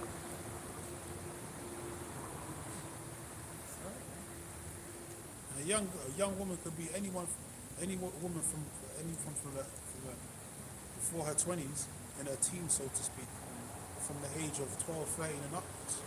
She could still be considered a young woman. You got young women, young maids that was amongst the men, but they never necessarily had sex with men and all that, or had a husband, but they were still young. They're still a marriageable age. So when it's saying virgin, it just means that she's a young woman of marriageable age, not necessarily she could have never had sex before. She might have had children. Still could be considered a young woman. So these guys just don't know how to expound on shit, man. They don't know the history, man. You just see a word and you start jumping, hyperventilating from the gut and all that. Start drooling and all that, because man said a woman reaches the age of puberty from the age of 12 upwards. We never told no Jake to go out there and have sex with no underage girl, because Jake Esau will put you in the jail, under the jail. We wouldn't encourage Jakes to do that shit, man. That's not wise, man. Scriptures say things are all lawful but not expedient, man. If this was the ancient world, it would be a normal thing. Even in the dark ages, that was normal, right? You had little young girls from the age of 12 betrothed to young princes. They don't even know each other, but the family's promised his daughter to his son so they can join families and keep that conglomerate there. Your daughter's going to marry my son. You don't even know what he looks like. You ain't even seen the guy before. He's been promised. His daughter's been promised to him. You promised your daughter to him, or whatever. It's just how it was, man. It's called arranged marriages, man. That's why the father was the one to choose who your daughter would marry. Not necessarily the woman. It's the father, man. Or if the husband grabbed up a woman and he was lusting after her, even though it's the scripture, you're not supposed to rape an Israelite woman because that's a shame unto the father, that's an embarrassment unto the father. But the punishment is that you have to pay that father 50 shekels of silver.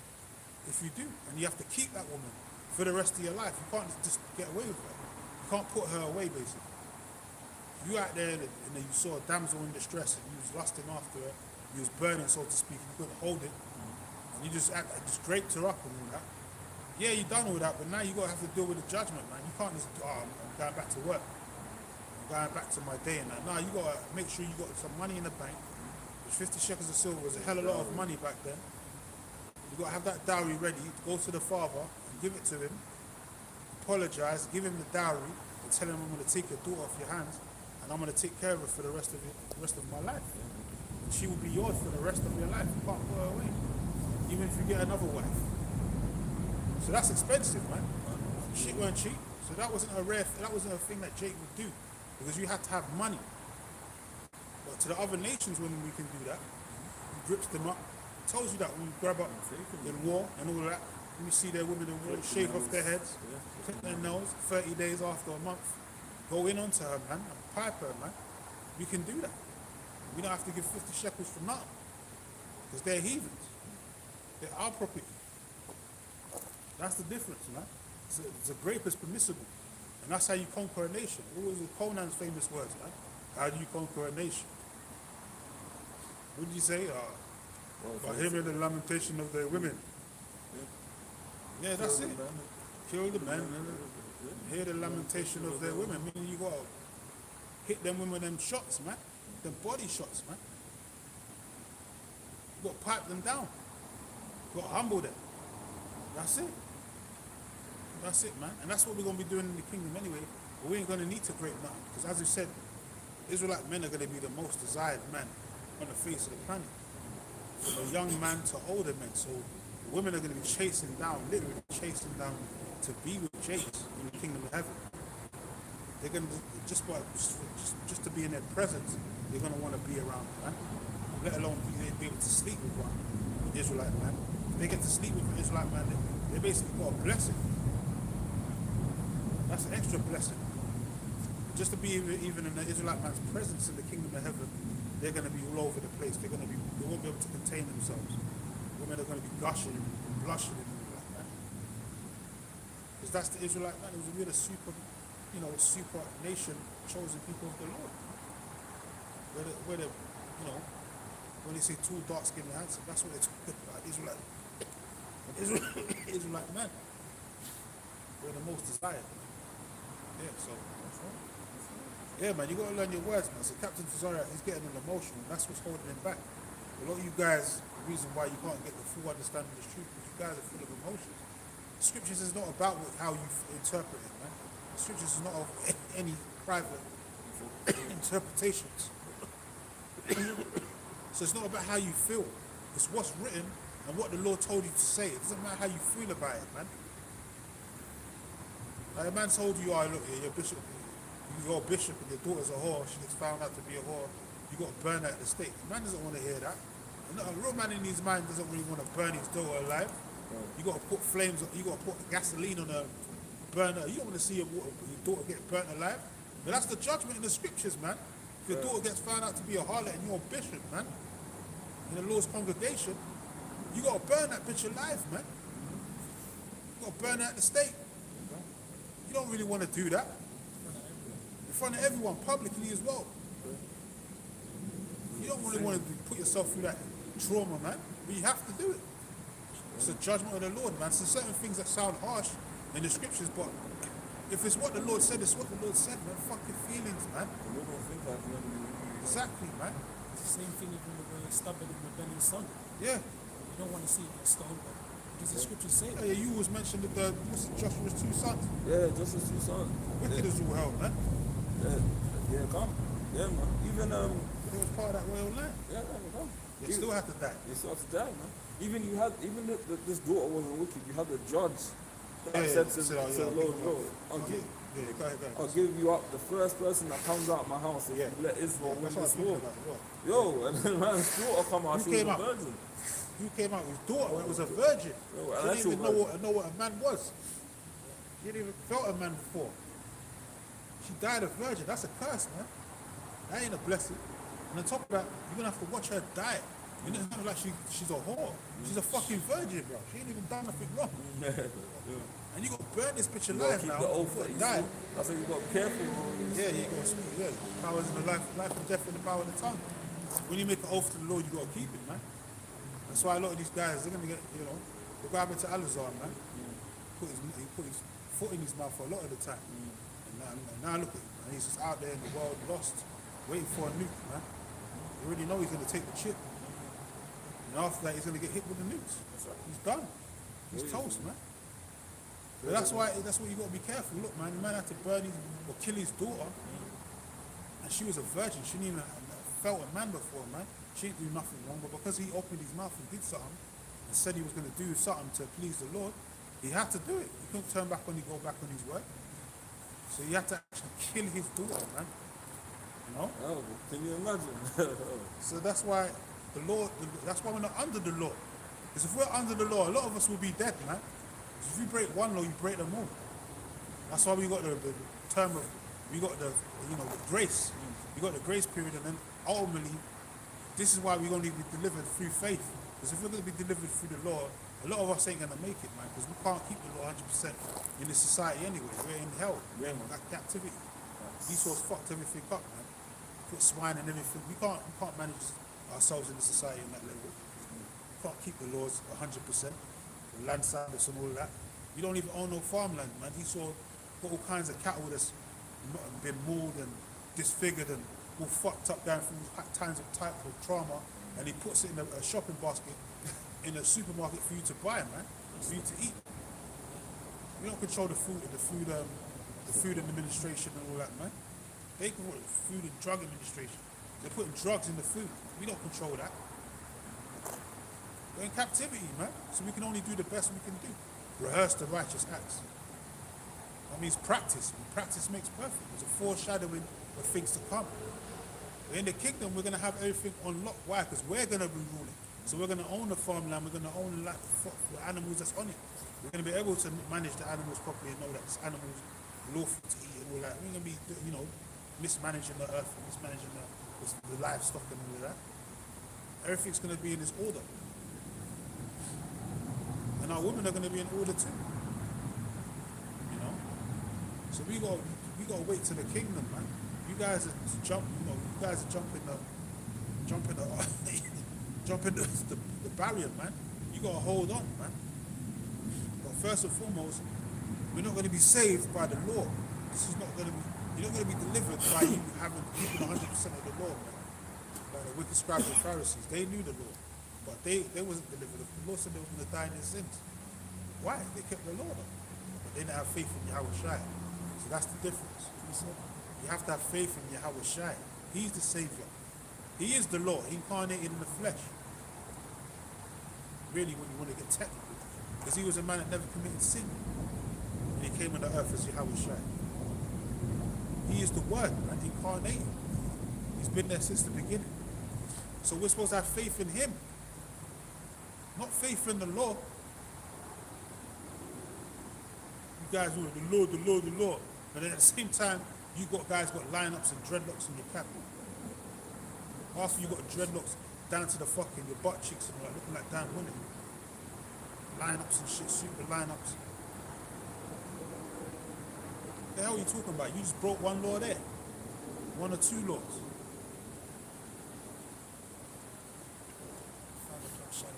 5 o'clock shadow, you won't even grow your beard out. You know? You just look all worldly. You got the undergarments. That's not even the garment down to the foot. That's another law you broke. You guys are the hypocrite. You hypocrite. That's how the Lord called you a bunch of vipers, man. And then at the same time, you guys do you can't curse man out. The Lord called to the wicked scribes and Pharisees a bunch of snakes, man, a bunch of vipers. Same thing with John. You call them a bunch of vipers, man. That's a curse word. Curse them out. So if we catch you guys going off in the doctrine, of course I like to curse you. Put curses on your ass. Too, man, you go put curses and getting death threats and all that. The Lord's the one that's threatening you, donut. You should repent. Stop complaining and being bitch made and repent. It's crazy. Because what you were saying about the law, how the law can't save us, man. Right? This is Galatians. The law can't save no one, man. Go ahead, man. This is Galatians 3:24. Wherefore the law was our schoolmaster, to bring us unto Yahweh Shai Mashiach, that we might be justified by faith. But after that, faith is come, we are no longer under a schoolmaster. Yeah, who's the faith that came? Yahweh Shai. You're supposed to have faith in him. And first and foremost, we broke the first covenant anyway. That's why there's a new covenant coming. Because we couldn't keep the first covenant. Because our people are selfish, they're stubborn, they're hard-headed. That's why the apostles even broke it down when the laws was given to Moses. It was written on what? Rock, representing a hard, adamant rock head, stiff neck of our people. Because at the same time, when Moses was receiving the law in the from the chariot in the heavens, up in the Mount Sinai. What was Jake doing? As soon as they got delivered, they was out there trying to build golden calves and all of that, doing all kinds of wickedness, you know, Yeah, man. parties, orgies, and all of that. They was doing the same wickedness they was doing in ancient Egypt. Just after they got delivered, man. Melting up their precious jewelry to make an idol. Yeah, they said to Aaron, we don't know what's happened to this Moses. Yeah, that shows you they have no faith. So man's taking too long. Man's taking too long. A man just went up to collect the laws. But that's why the Lord writ the laws on stone tablet at that time. Because our people had a stiff-headed and hard rock-headed adamant head, man. That's why the Lord said make our heads hard against their heads. Adamant rock. Stiff-necked, rebellious people. Look how rebellious they was, man. They just got brought through the Red Sea, and now they're out here worshipping golden calves all over again. After I just delivered their ass from the fucking Hamites. Yeah, man. Crazy, man. That's how stupid Jacob. That's how simple Jacob be. That's why the Lord said they saw his children, man. But that's why he received the Lord on the stone. But now that was the first covenant that we brought. Second covenant, we're going to receive the stone, a heart of flesh. It's gonna be in us. It's going to be put on our inward parts, meaning innate in our spirit. It's going to be like we're going to be, Automatic. we're going to be like configured to keep the laws and statutes and judgments automatically righteous, man. The Lord's going to make us like spiritual robots, man, in righteousness. Yeah, it's because it's going to be in us, in our spirit. We ain't going to be able to commit no sins. We're going to be worshipping no golden calves and making no fucking idols to the other nations no more. We're going to be making sacrifices and oblations to the other nations. We're going to keep the laws and statutes 100%, man. And we're going to be ruling in righteousness on the earth. So we can bring this order, the world back into its order, into its rightful essence, man. Natural order. Under Yahweh Shai, the house of David. So that's the difference, man. That's why the first covenant of the first law had to be changed, man. Because the law was perfect, but we wasn't perfect, as it tells you in Hebrews 8. So it's not, you're not going to be delivered by keeping the law, man. Yeah, the laws are guides for you to do the right thing, to go on the right path, so to speak. But that's not going to deliver you. You have to have faith in the Savior, man. Faith in the one that came. He's the only one that can deliver us from the second death, or the sting of death as well. And he's going to deliver us from the second death, meaning he's going to beam Jacob into them ships, so they don't get hit by the nuclear fire, man. Don't get hit by the nuclear fallout. And it's coming, man. It's coming. All these nations that ain't got nukes, just to have them there to look at them. Everywhere you turn the news, and it's not like when Noah was prophesying all them years, the Lord was showing signs. Like right now, all these nations keep talking about nukes, warfare, nuclear warfare. Even Trump, when Zelensky was there, he sat there talking about, yeah, you're playing with World War III, nuclear war. You can't, like, Putin just gave a press conference today talking about everyone saying we're going to attack Europe. We won't do it unless they make the first step. Like all the signs are there. I got the article, I just did it the other day. So Russia and China are going to be in defense of Iran and Venezuela against the US, and it's true. Because that's exactly what Ezekiel 38 is going to say. We're going to get into that now. That's a spirit. It's a spirit moves. That's what it says the wind. But I was just going to say, even because going back to the first death, which was the world being covered by water, the time of Noah, even the Japanese believe in that, or Chinese as well, because they got a new program on Netflix called The Great Flood. It's like the Japanese version of Noah's flood, basically, modern day times. Even though the Lord says he's not going to flood the earth again. That's why we got the rainbow, sign of the rainbow in the sky. That the Lord made a covenant with all nations, basically, that he's not going to flood the earth again with water. He didn't say he's not going to destroy it by fire. Even in that movie, it shows you that even the other nations, they knew that the Noah's flood happened and it existed, because they're doing a remake, a kind of modern day version of Noah's flood. Yeah. It's called The Great Flood over here somewhere in Japan or some shit. People are running, and all the buildings are getting flooded out. They're all doing all this karate shit, trying to escape the flood. You know, all that, how they do it. Anime type shit. But that shows you that they know that the flood's a real event that actually happened.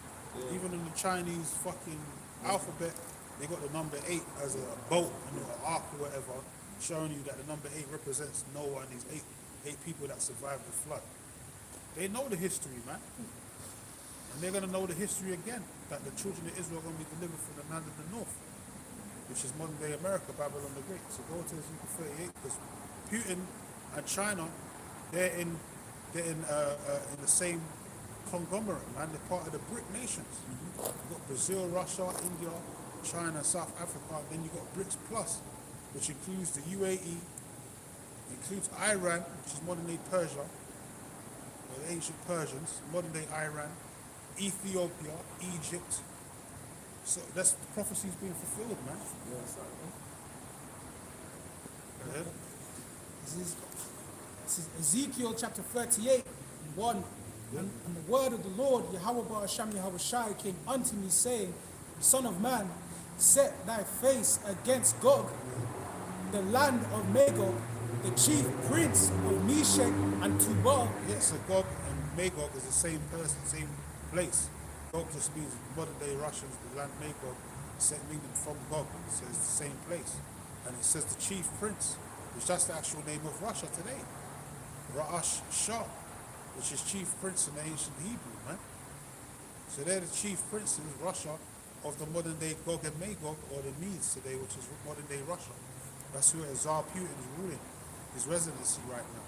And they're going to be the bear, as we read earlier, Revelations 13 and 2, the feet of the destruction of this Edomite empire. And they're the reason why this American empire is going to fall down or be destroyed by the feet of it, which it represents the Russians. They're going to be the end of this Edomite empire through nuclear war. So like the brother said, they're having all these, the backfighting and the trash talking and all that, but that's part of the wars and rumors of wars, man, because they're the real clashes it's going to be a real clash of the titans. Once Russia and China and America bump heads, that's it, man. The negotiations and all that, but it's going to be null and void, man, because I told you in Isaiah 13 and 17, that what they means, which is Russia, they're not going to regard gold or silver in that day. So there's not going to be no more negotiations. They start bumping heads for real, which other rotters are going to be in 2026. And prophesy against him, and say, Thus saith the Lord power, Behold, I am against thee, O Gog, the chief prince of Meshech and Tubal, and I will turn thee back and put hooks into thy jaws. Yeah, why? Because the Lord's going to use Russia to be the main catalyst of downfall of America, man, for the Soviet Union, man. That's that setup. You know, Kiev and all that right now. You got this bitch-made nigga, Zelensky, crying once again, and then he's saying that the EU or the NATO, they're going to bail him out, 90 billion. Crazy. They're about to bail out Zelensky with 90 billion. Crazy. Man. This guy crying and moaning, and he's already lost the war. They've been lost that war, man. You might just give it up to Russia already, man. The hell were they trying to hold on to, man? Crazy. It was already war not to fuck with Russia. Russia would just take them out slowly but surely, and that's exactly what happened. Why? Because the Russians not one to be meddled with. The Russians are war-type people, man. They're built for the war. They're built for war, man. They that's what they live for. The Russians, man. That's all their sovereignty, their whole setup. They're the real warlords when it comes to this whole World War III type thing. America, they just like to brag and boast, but when it comes to Russia, they actually, put their shit out there for you to see. And they're not playing. That's why they have the parades, man. And they show you all their technology, their artillery, and their weapons of mass destruction. That they're not, this guy, Trump just said, fentanyl's a weapon of mass destruction. Yeah, man. That's what a weapon of mass destruction is, fentanyl. That's your level of weapons of mass destruction. Not according to Russia. Russia's got real WMDs that's ready to take out the whole Babylonian setup. Wipe you off the face of the earth. Right? And that's exactly what they're going to do. It says, and put hooks in their jaws. Yeah. So they're going to turn them back. So the evil thoughts going to be put into them of the Russians, and they're going to come to the defense of their allies, man. Iran and Venezuela to it. And I will bring thee forth an enemy and all thine army horses and horsemen, all of them clothed with all sorts, with bucklers and shields, all of them handling swords. Yeah, so it's just many all them parades that they have, and they're not the only ones. They got their allied nuclear capabilities as well. Some of them including China and the other nations as well, the UAE, Iran. They got nuclear capabilities as well, man. And they're definitely going to come to the defense because they got rich investments over there, Iran, and with Venezuela. And America seems to try to do the stalemate right now, with stealing oil tanks and all that, fucking up their business. And they're not happy about it, right? So America's doing things that they basically can't take back. They're going to keep overstepping the mark until that day comes when it's going to be like, you know, enough is enough. Yeah. That's when that's what I said, the negotiations and all the talking and all that, it's going to stop very soon. Putin's not going to want to have no more talks and all that, man. They're going to refuse to talk. It's going to be starting to push buttons. And even now they're having the conscription again. They want a big draft and all that for World War III. Because of the threat over Russia and all that. Now even the UK is saying they want to take their sons and daughters and draft them over there for World War III. And that's going to happen too. Because it says that men are going to die in the war. With daughters too. Since you wanted equality. So World War III is a big thing on the table, man. And don't forget that's the last thing that's going to take this empire out. Before Yahweh Shai comes, man. You know? This is going to come straight after the mark of the beast. It's been made mandatory too. So World War III is definitely getting something. Right? Verse 5. Persia, Ethiopia, and Libya with them. Yeah, so Persia, one of the Iranians, Armenians, that's them. So Russia's going to be a guard unto them, Ethiopia. That's part of the BRICS as well. Libya. I think someone even said that Russia was having dealings with Turkey, though. Yeah. Something like that. Yeah, they've been Yeah. So nations are picking sides. We've got NATO and the EU there with America, and even they're going to turn their backs on America after a while. They're going to be like, fuck America, man. They're causing too much problem for us. Breaking all these international laws, they're putting us in wars we don't want to be involved in, forcing our hands to just destroy America, and then our problems will be solved. That's what they're going to feel like. They'll be like, if we just get rid of America, which is the problem, then there's not going to be no more need for none of these back and forths in it. So then everyone's just going to turn their back on America. You're going to see sayonara to Trump and them, you know? Just like Right, any right. bully. Yeah. Any bully on the playground. Bully When on one the block. stands up to them, Yeah. all the other ones get molded. Get rid of the bully on the block, man, which is America, yeah. And everyone can see that America's, you know, they're desperate. They're desperate, man, yeah. They're getting weaker and weaker and they're desperate. They're doing things out of desperation to try and hold on to that power. So they're going to definitely, when they see the opportunity, they're all going to strike, man. But like, yeah, we can finally get this bitch out of here. Talking shit in the conferences and all that, talking down to us, making mockery of us, man, and all that, you know. We'll see who the bitch is now. Calling our countries shit like Yeah. countries. Seeing Somalians stink and all that. Yeah. Because that's how America thinks of all these nations. It says they're more stout than their fellows. America thinks that everyone else stinks except them. That they're the only righteous, you know, patriotic people on the earth. America, of all people. America. A land that was, invented off, situated off blood. Everything that America's done has been off the backs of ill-gotten gains, man. They've never done anything righteous, man. You know what I'm saying? We're the most proudest. About that stained history, shameful students. Yeah, that's crazy. It says, all of them with shield and helmet, Yep.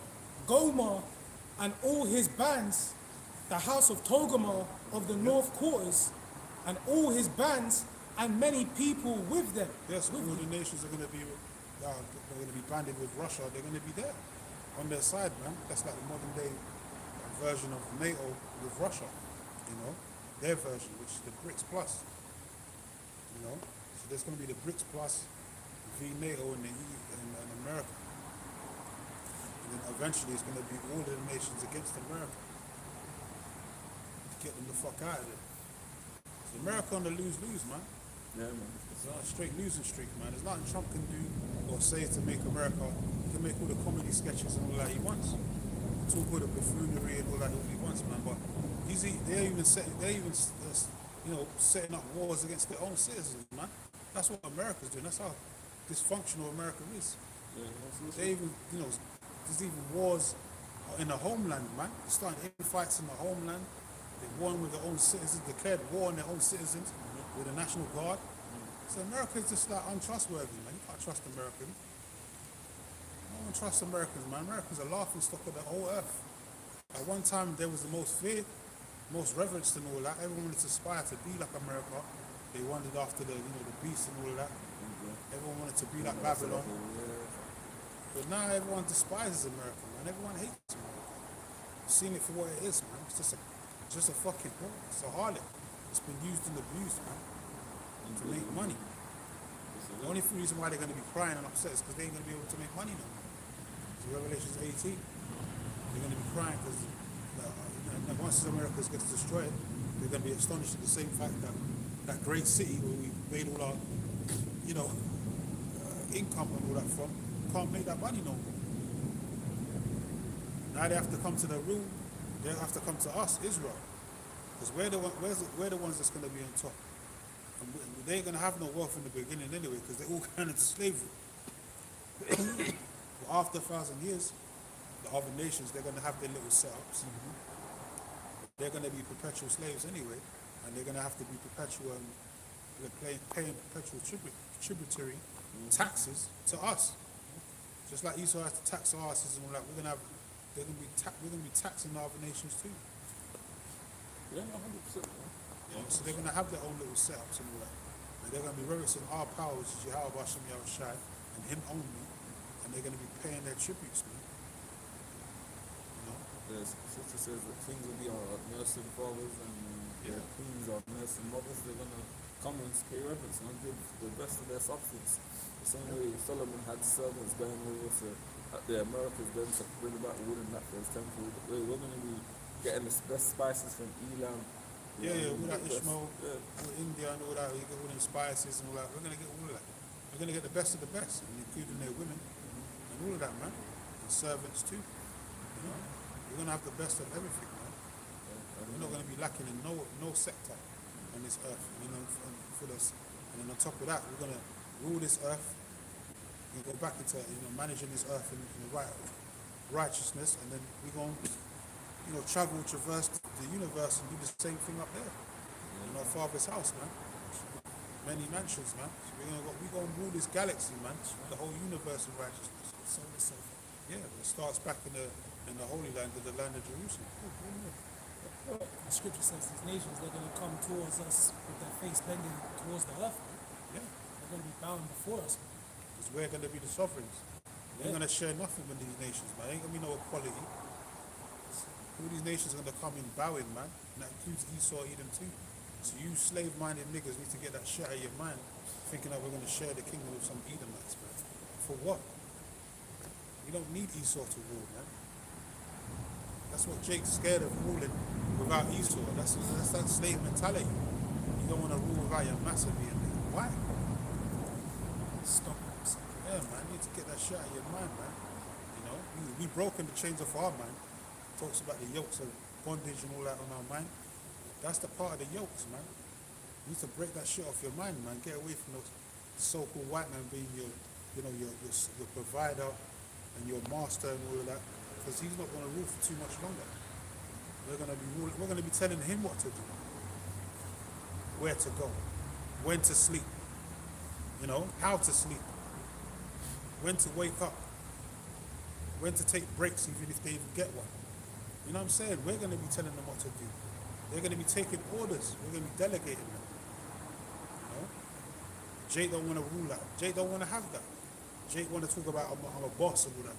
How you going to be a boss and you still want to be under your slave master? That's what Jake always say. I'm a boss. Every rapper and all that in the industry, I'm a boss. I own this block. I own that block. In the kingdom, we'll be owning fucking lands. We're going to be owning stock, livestock. Everything in abundance, man. You're going to be a real boss. Your own countries. People in them countries, man. That's a real boss, man. We ain't gonna have to answer to no one. We're gonna be answered to. You know? You talk about you're a boss, but you wanna go run to the slave master every 2 minutes to get his approval. Man. That don't make no fucking sense.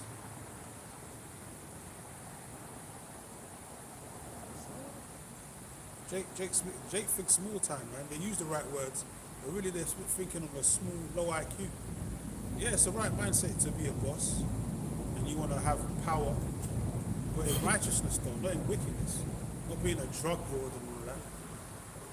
Only destroying your own people in your own block so you can own some postcodes that you're never going to own. They always do that scene in the gangster movie, see all this, standing on the rooftop, see all this. You're going to own everything in this district. It belongs up to us. And the next minute, someone's getting shot, the whole plan gets ruined, someone snitches. Then everyone start looking at each other with a Google eyes, like who did it? Who fucked up this business? Then you find out it's the closest nigga to you, snitched on you, ratted you out. Then you're looking at him like, I should have killed you. You know, like some Nicky Barnes type shit, you know, a New Jack City type shit. I was thinking of that movie. I'm gonna throw his ass off the rooftop and betrayed you. You my brother's keeper, my brother's keeper. Yes, I am. That's that New Jack City shit. Biggest. Ain't no honor amongst thieves, man. Yeah. Brother's keeper. See, you your brother's keeper and you shot him to death. Oh shit, man. What kind of shit is that, man? No, real shit. That's some wickedness, man. I asked you, my brother's keeper. Yes, I am. Why you gonna shoot your brother in cold blood? I don't see this crazy. Niggas is fucking wicked, bro. That's how niggas look. That's how niggas live their life off them fucking Hollywood movies, man. You know what I'm saying? There's no honor amongst thieves, man. You want to be the top guy. You have to do wickedness to get there, and you have to destroy your own people. Yeah. Like the whole contraband thing, the war against drugs with Reagan and all that bastard Reagan. The war against drugs. You set up the whole shit so you can lock down Jake in the ends in LA and all that and fuck them up with that drug epidemic, man. They start them wars with Nicaragua and all them shits, man. To get power over all them, then he set up all these different drug lords, Pablo Escobars, and all them shits. They all set up, man. You know? It was to destroy our people. And that's exactly what they intended to do. They wanted to get Jake locked up, in jail, and or dead from the drugs, from the overdosing and flooding of drugs in the ghetto. And that's what Jake aspired to be. That's why they was put in every TV program. Only thing Jake can aspire to be when it comes to wealth is a drug lord. He'll never be something righteous. You know? But not too long ago in the Dark Ages, it was Jake ruling throughout Europe, and we was ruling over countries, man. We was actually ruling over countries during the Dark Ages. Different parts of Europe and the Moorish Empire. They took over Spain, Italy, all those different places. You know, setting up shop everywhere, man. That's how it's supposed to be. We're going to do that again, but over this time we're going to do it the right way. Because they didn't do it the right way during the medieval times. Man. It was going off, following the pagan idols and all that. You know? But yeah, man. So Jake have the mindset of trying to be so entrepreneurial. They want to rule stuff and have power, but you still want to have your fucking slave master to answer to. It don't make no fucking sense. It don't make no sense, man. We're supposed to be, if you're a sovereign, you're supposed to have that your own mindset of having power over your enemies, man.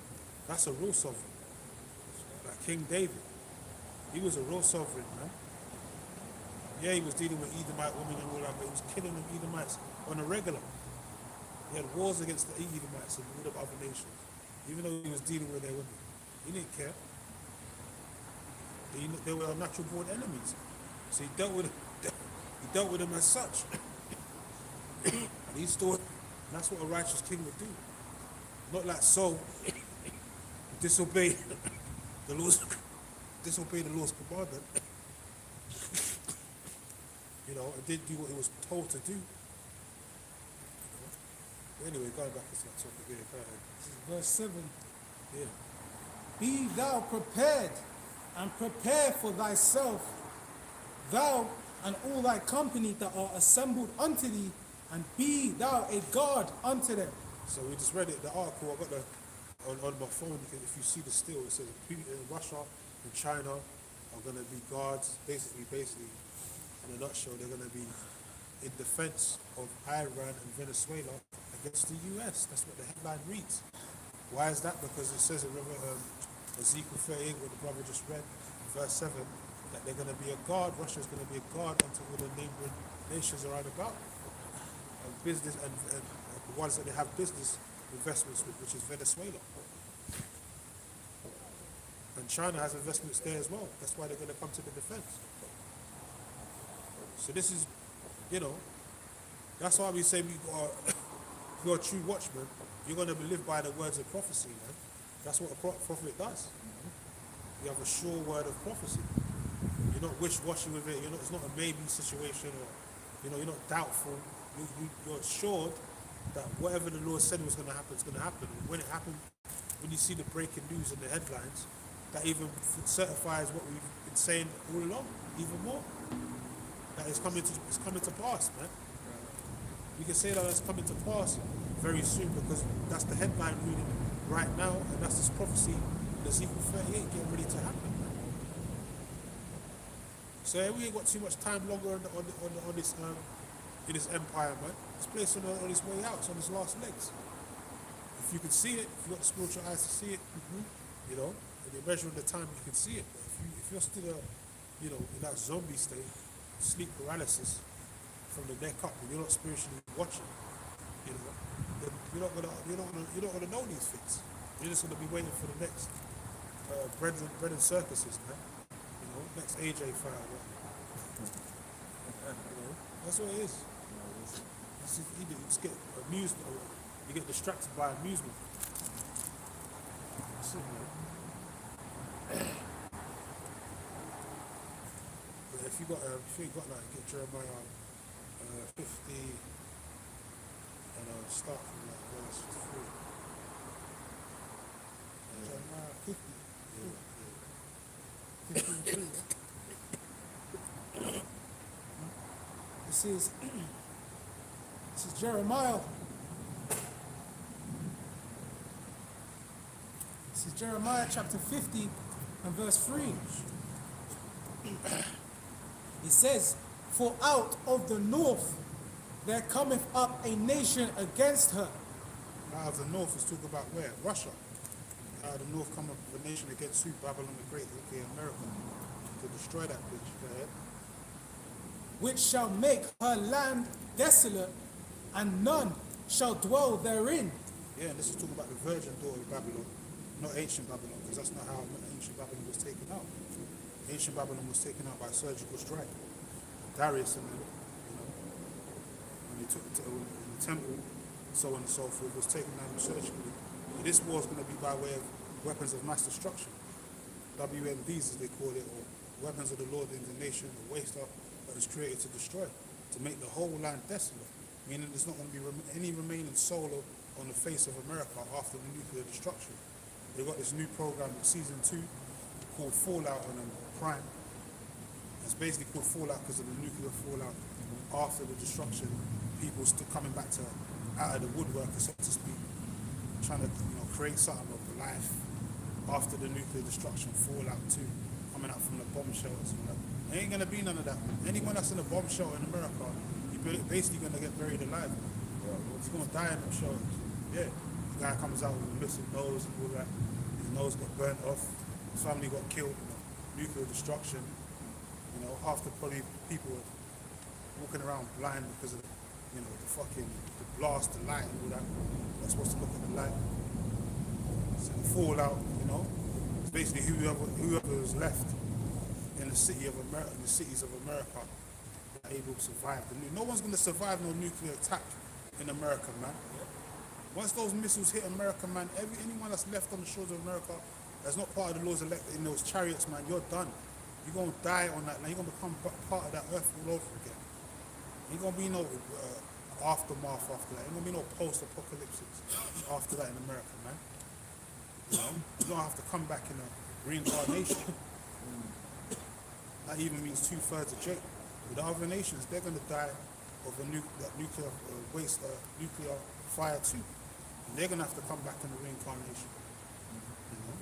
Trump's talking about he's got an underground bunker over there, one different state. I can't remember what state it is right now. They got a bunker over there. Yeah, probably a couple anyway. But if you're in the shores of America, that's not the wisest place to be.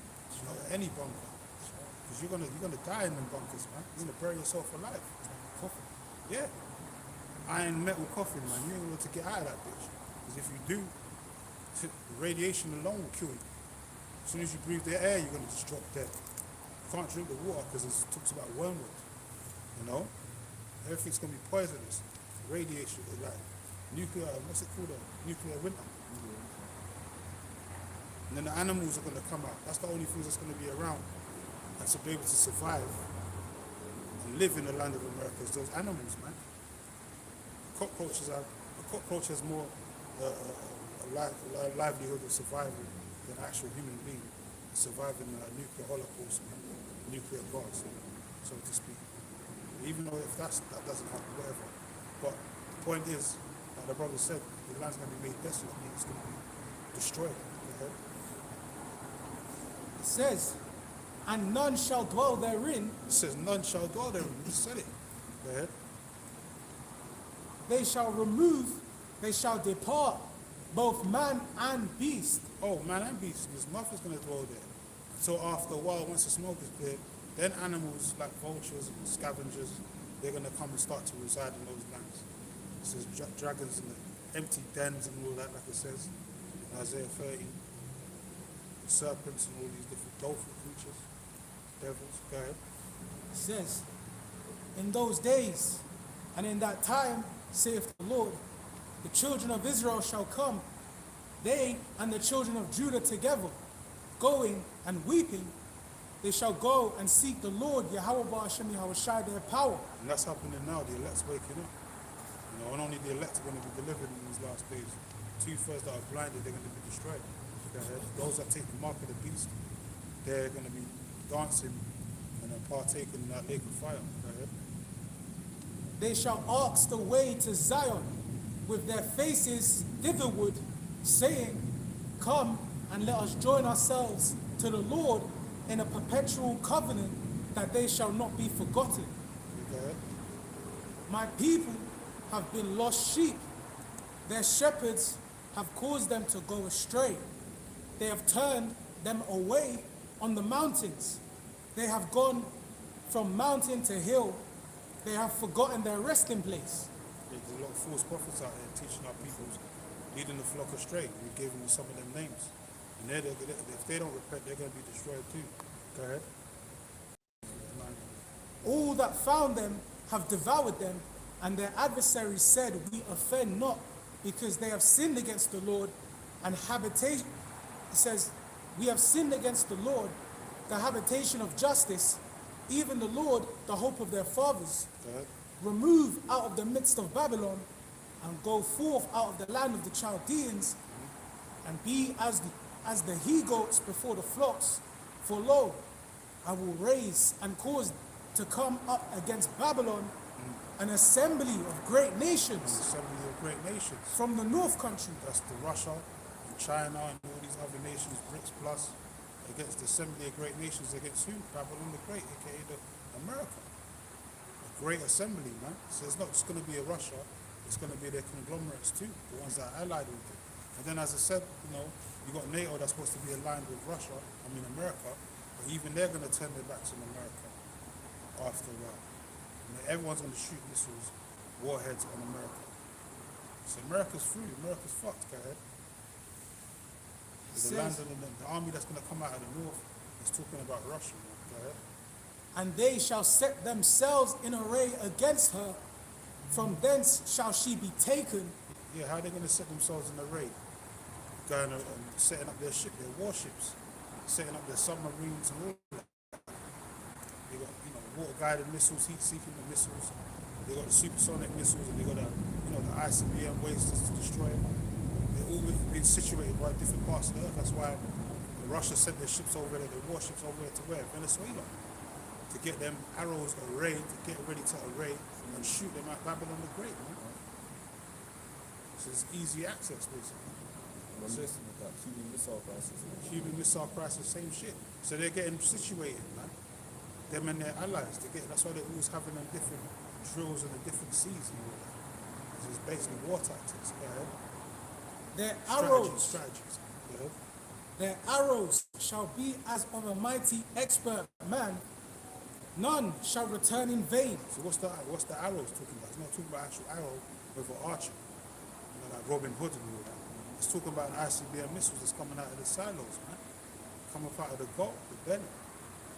Everyone's gonna have their expert marks missiles, guided, heat-seeking guided missiles aimed at America, man. All of them are gonna be arrayed, aimed at America. When you watch the movies and they show you there's a nuclear attack, and they show you the world map, and they always got the missiles all guarded, guided, heat-seeking missiles, whatever, and they all go to one specific place. Usually it's America.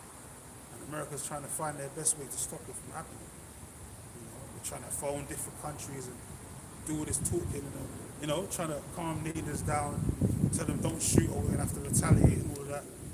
That new movie that I just watched recently on Netflix, man, I can't remember the title right now, but that's what it was about, the day of the destruction of Babylon the Great. Someone set off a nuke and America wasn't able to stop it, so you have to set off basically you have to brace for impact, DEFCON 1. And they got, basically the movie ends with, them not being able to stop it. Some stops like that, so we already know. And basically America got annihilated. But they say 10 million people in Chicago got murked off, so, it's all predictive programming. But that's all going to happen anyway. That's what's going to happen, man. 2026, there could be a nuclear attack. Who knows? But Esau setting up some shit, man. Because he ain't got a lot of time and they want this new world order cracking. So one way or another, that we know that nuclear war's going to take place anyway, because that's going to be the end of the society. House of Dynamite, warships. House of Dynamite, that's it. So they had to wait. They tried everything they could to try and intercept them. They couldn't intercept the missiles. They had 20 minutes to prepare for impact. After that, it was all fucked. It was fucked. America was fucked. It was there, certain guys crying and all that. You know how they start reacting. Like, what we're going to do, helpless. Yeah, because the white guy, you don't win at the end of this movie. America's not going to win at the end of this movie, man. This movie's reality, man. Reality of life. Babylonians losing this movie, which is you so-called white people today, Edomites, you're going to lose. We're the ones that's going to be victorious, man. The children of Israel. Probably going to end up in that scripture there. Daniel 2 and 44, which I called for earlier. We're going to end up from that. But that's how we're going to be the ones that's going to win. It's already been written who wins. And it's already been written who wins and who loses, man. And you devils are definitely going to lose. Edomites. Esau's the end of the world. Jacob's the beginning of it. I follow it. Is there any more than that? I think that's it. I was going to say as well, that you even got that term, broken arrow. Yeah. And what are they referring to? They're referring to nuclear missiles, man. Lost missile. Yeah. So that shows you, in the scriptures, that's what that's talking about. Yeah, the arrows. It's also known as a glittering sword, It's millstones. It's known as a lot of things in the scriptures, man. Figs falling from a fig tree. Stars. Hailstones. Yeah, the stars falling from heaven. A great earthquake. There's many different versions of it. It's all talk about the same event. It's how the prophets saw the same event, and they all put it in their own words. But they all saw the same thing. So it's just like how we got to prophesy at the end of the society. We might all say it, use different terminologies, but we're all supposed to be speaking the same thing. We're not supposed to be butchering and adding on to the scriptures and taking away. So when we talk about the mark of the beast being RFID, him, that's the only way you can teach it. There is no other way. So if a guy's not teaching that, then you got to look at that guy like a suspect, man. That guy's, something fishy about that guy. Why is he not teaching how it's supposed to be taught? Something dodgy about that guy, man. You got to use your sixth sense. You're going to find out in these last days that a lot of these guys that you look up to, think they're the chosen men of the Lord, are really a bunch of fraudsters, man. They're really hirelings, man. Charlatan leaders. Even had in that movie X-Men Apocalypse, Yeah. they had that scene they showed you, man. The Apocalypse was saying, basically you can fire your arrows from the Tower of Babel. You can't strike God. But that shows you No more weapons. no more systems. No more systems. So it shows you them modern day arrows, man. You know it's not talking about the missiles. Yeah, man. Once the missile, that's why did Apocalypse say that? Because once the missiles are shot, there's not going to be no war. There's not going to be no World War IV. After that, the missiles, all the weaponry is going to be destroyed. There's not going to be no nuclear weapons, no weapons of mass destruction after World War III, because all that's going to be destroyed. Because we're purposely going to go around and make sure all those weapons get destroyed. Even if we have to throw it into the midst of the sun like Superman did, right? Tie all that shit in a net, throw it in the midst of the damn sun. All that shit's going to be destroyed. There ain't going to be no weapons of warfare. Nation shall learn war anymore. No more. There ain't going to be no World War IV. So that's why he said that, man. Because this is going to be the last war to end the wars. Anyway, go ahead. Daniel 2:44. And in the days of these kings shall the God of heaven set up a kingdom which shall never be destroyed, and the kingdom shall not be left to other people. That's it. It's going to never be destroyed and never left to any other people. So like we said earlier, the 12 tribes of Israel, the kingdom of heaven is going to have 12 gates. There is no gate for the other nations, man. It doesn't say no, there's 12 gates, but there's a small gate here, and it just says heathens. Or for the Nakaria and all that. Nakar.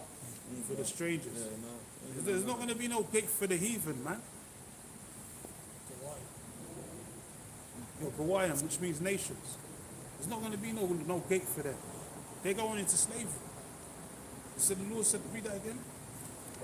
And in the days of these kings shall the God of heaven set up a kingdom. In the days of these kings, what kings? The kings now.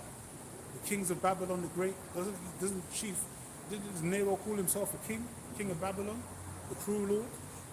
He thinks himself to be a king. Caesar, Trump, he's a king. Then you got Xi Jinping or whatever his name is. He's a king. You got Tsar Putin. He's a king. Caesar just means king in Greek.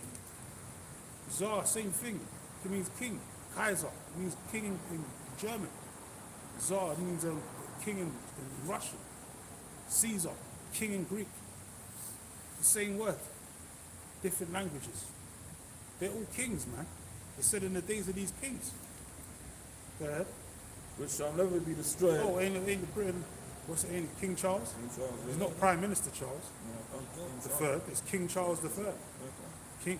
Queen Elizabeth, they still hold on to the monarch, even though they're not real royal. But he calls himself king. In the days of these kings, It says, and the God of heaven shall have a kingdom which shall never be destroyed, and the kingdom shall not be left to other people. so the kingdom's never going to be destroyed. So why is the IUIC saying after 1,000 years we're going to get taken down, and then we're going to have to fight for the kingdom again? They say the kingdom's never going to be destroyed. That's insane. In the Old Testament, it says, none shall make you afraid.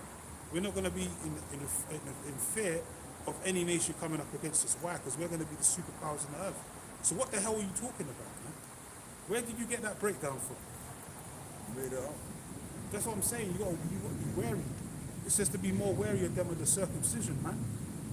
Guys that are supposed to know the truth, act like they're Israelites, but really, they're wolves in sheep's clothing. You got to be more wary of them with the circumcision than those that are not in the truth. Just lost souls, whatever. Guys like Nate, he's well versed in these scriptures, and he knows better, but he's teaching wayward doctrine. Why? Because he's been more than likely paid off. Got a 501c3 that brother was talking about. He doesn't want to. He stands firmly against teaching the names of Yahweh Bashem Yahweh Shai. Doesn't want to teach the Hebrew. He pushes the hell doctrine. You know. Then he teaches against the MOT to the B, the C here. Why is he doing all this, man? He's of the circumcision. You gotta watch guys like that. You gotta look at them with a sharp eye. Like, what the fuck's going on here? Why does he keep changing the scriptures every 2 weeks? Changing the breakdowns, man. Last week he said this, double-minded man. Last week he said this, now he's saying this. What the fuck's going on, man? No Jacob's trouble. Time of tribulation. Anyone in their right mind can really see a charlatan, man. If he's got all these investments, big business, you'll be able to clock like, yeah, this guy's, he's moving like one of them pastors in the prosperity doctrines, man. There's not much difference in something I told you. He's like fucking Eddie Long and them, man. KICC, Matthew or Sholowell, that long ass last name I can never pronounce. Matthew, he was the first nigga, I remember KICC used to be Sunday Market, some building in there, Sunday Market in East London. Then I heard years later, this guy's got his own fucking jet, got a big ass mansion and shit. Like, what the fuck, man? No surprise there. This guy's a scammer. He's using religion as a scam. Just like PT, Pastor told me. Now people coming out with these videos, you've been saying this guy's a fraudster, man. Look at the lifestyle he was cursing out the Lord. He said, believe in Jesus. Jesus who? That's what he said in the video, you know. Even though he don't know the real name of the Lord, he says, believe in Jesus. Jesus who? He's got bare videos of him cursing out the Lord, you know. Old school videos on YouTube, just cursing out the Lord. But then this guy's supposed to be a pastor. Like, don't you people know how to add one and one together, two and two together?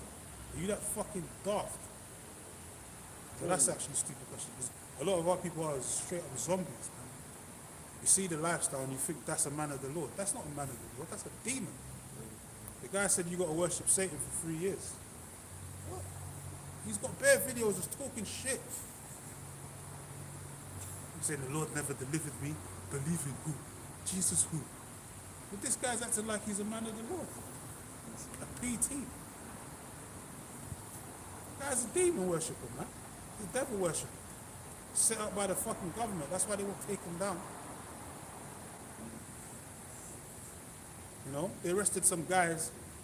What video went viral for them going up to Liverpool and stealing students' tuition money and whipping them with belts and shit. They got arrested like 2 weeks later, but they were doing it for like a year. You got old school videos of this guy PT and all these different pastors that is supposed to be in these trap houses. They call houses for their peoples and all that. They look after them. And they got scenes of them whipping them with belts and shit. Them guys ain't being arrested. No one's gone to jail off the back of that.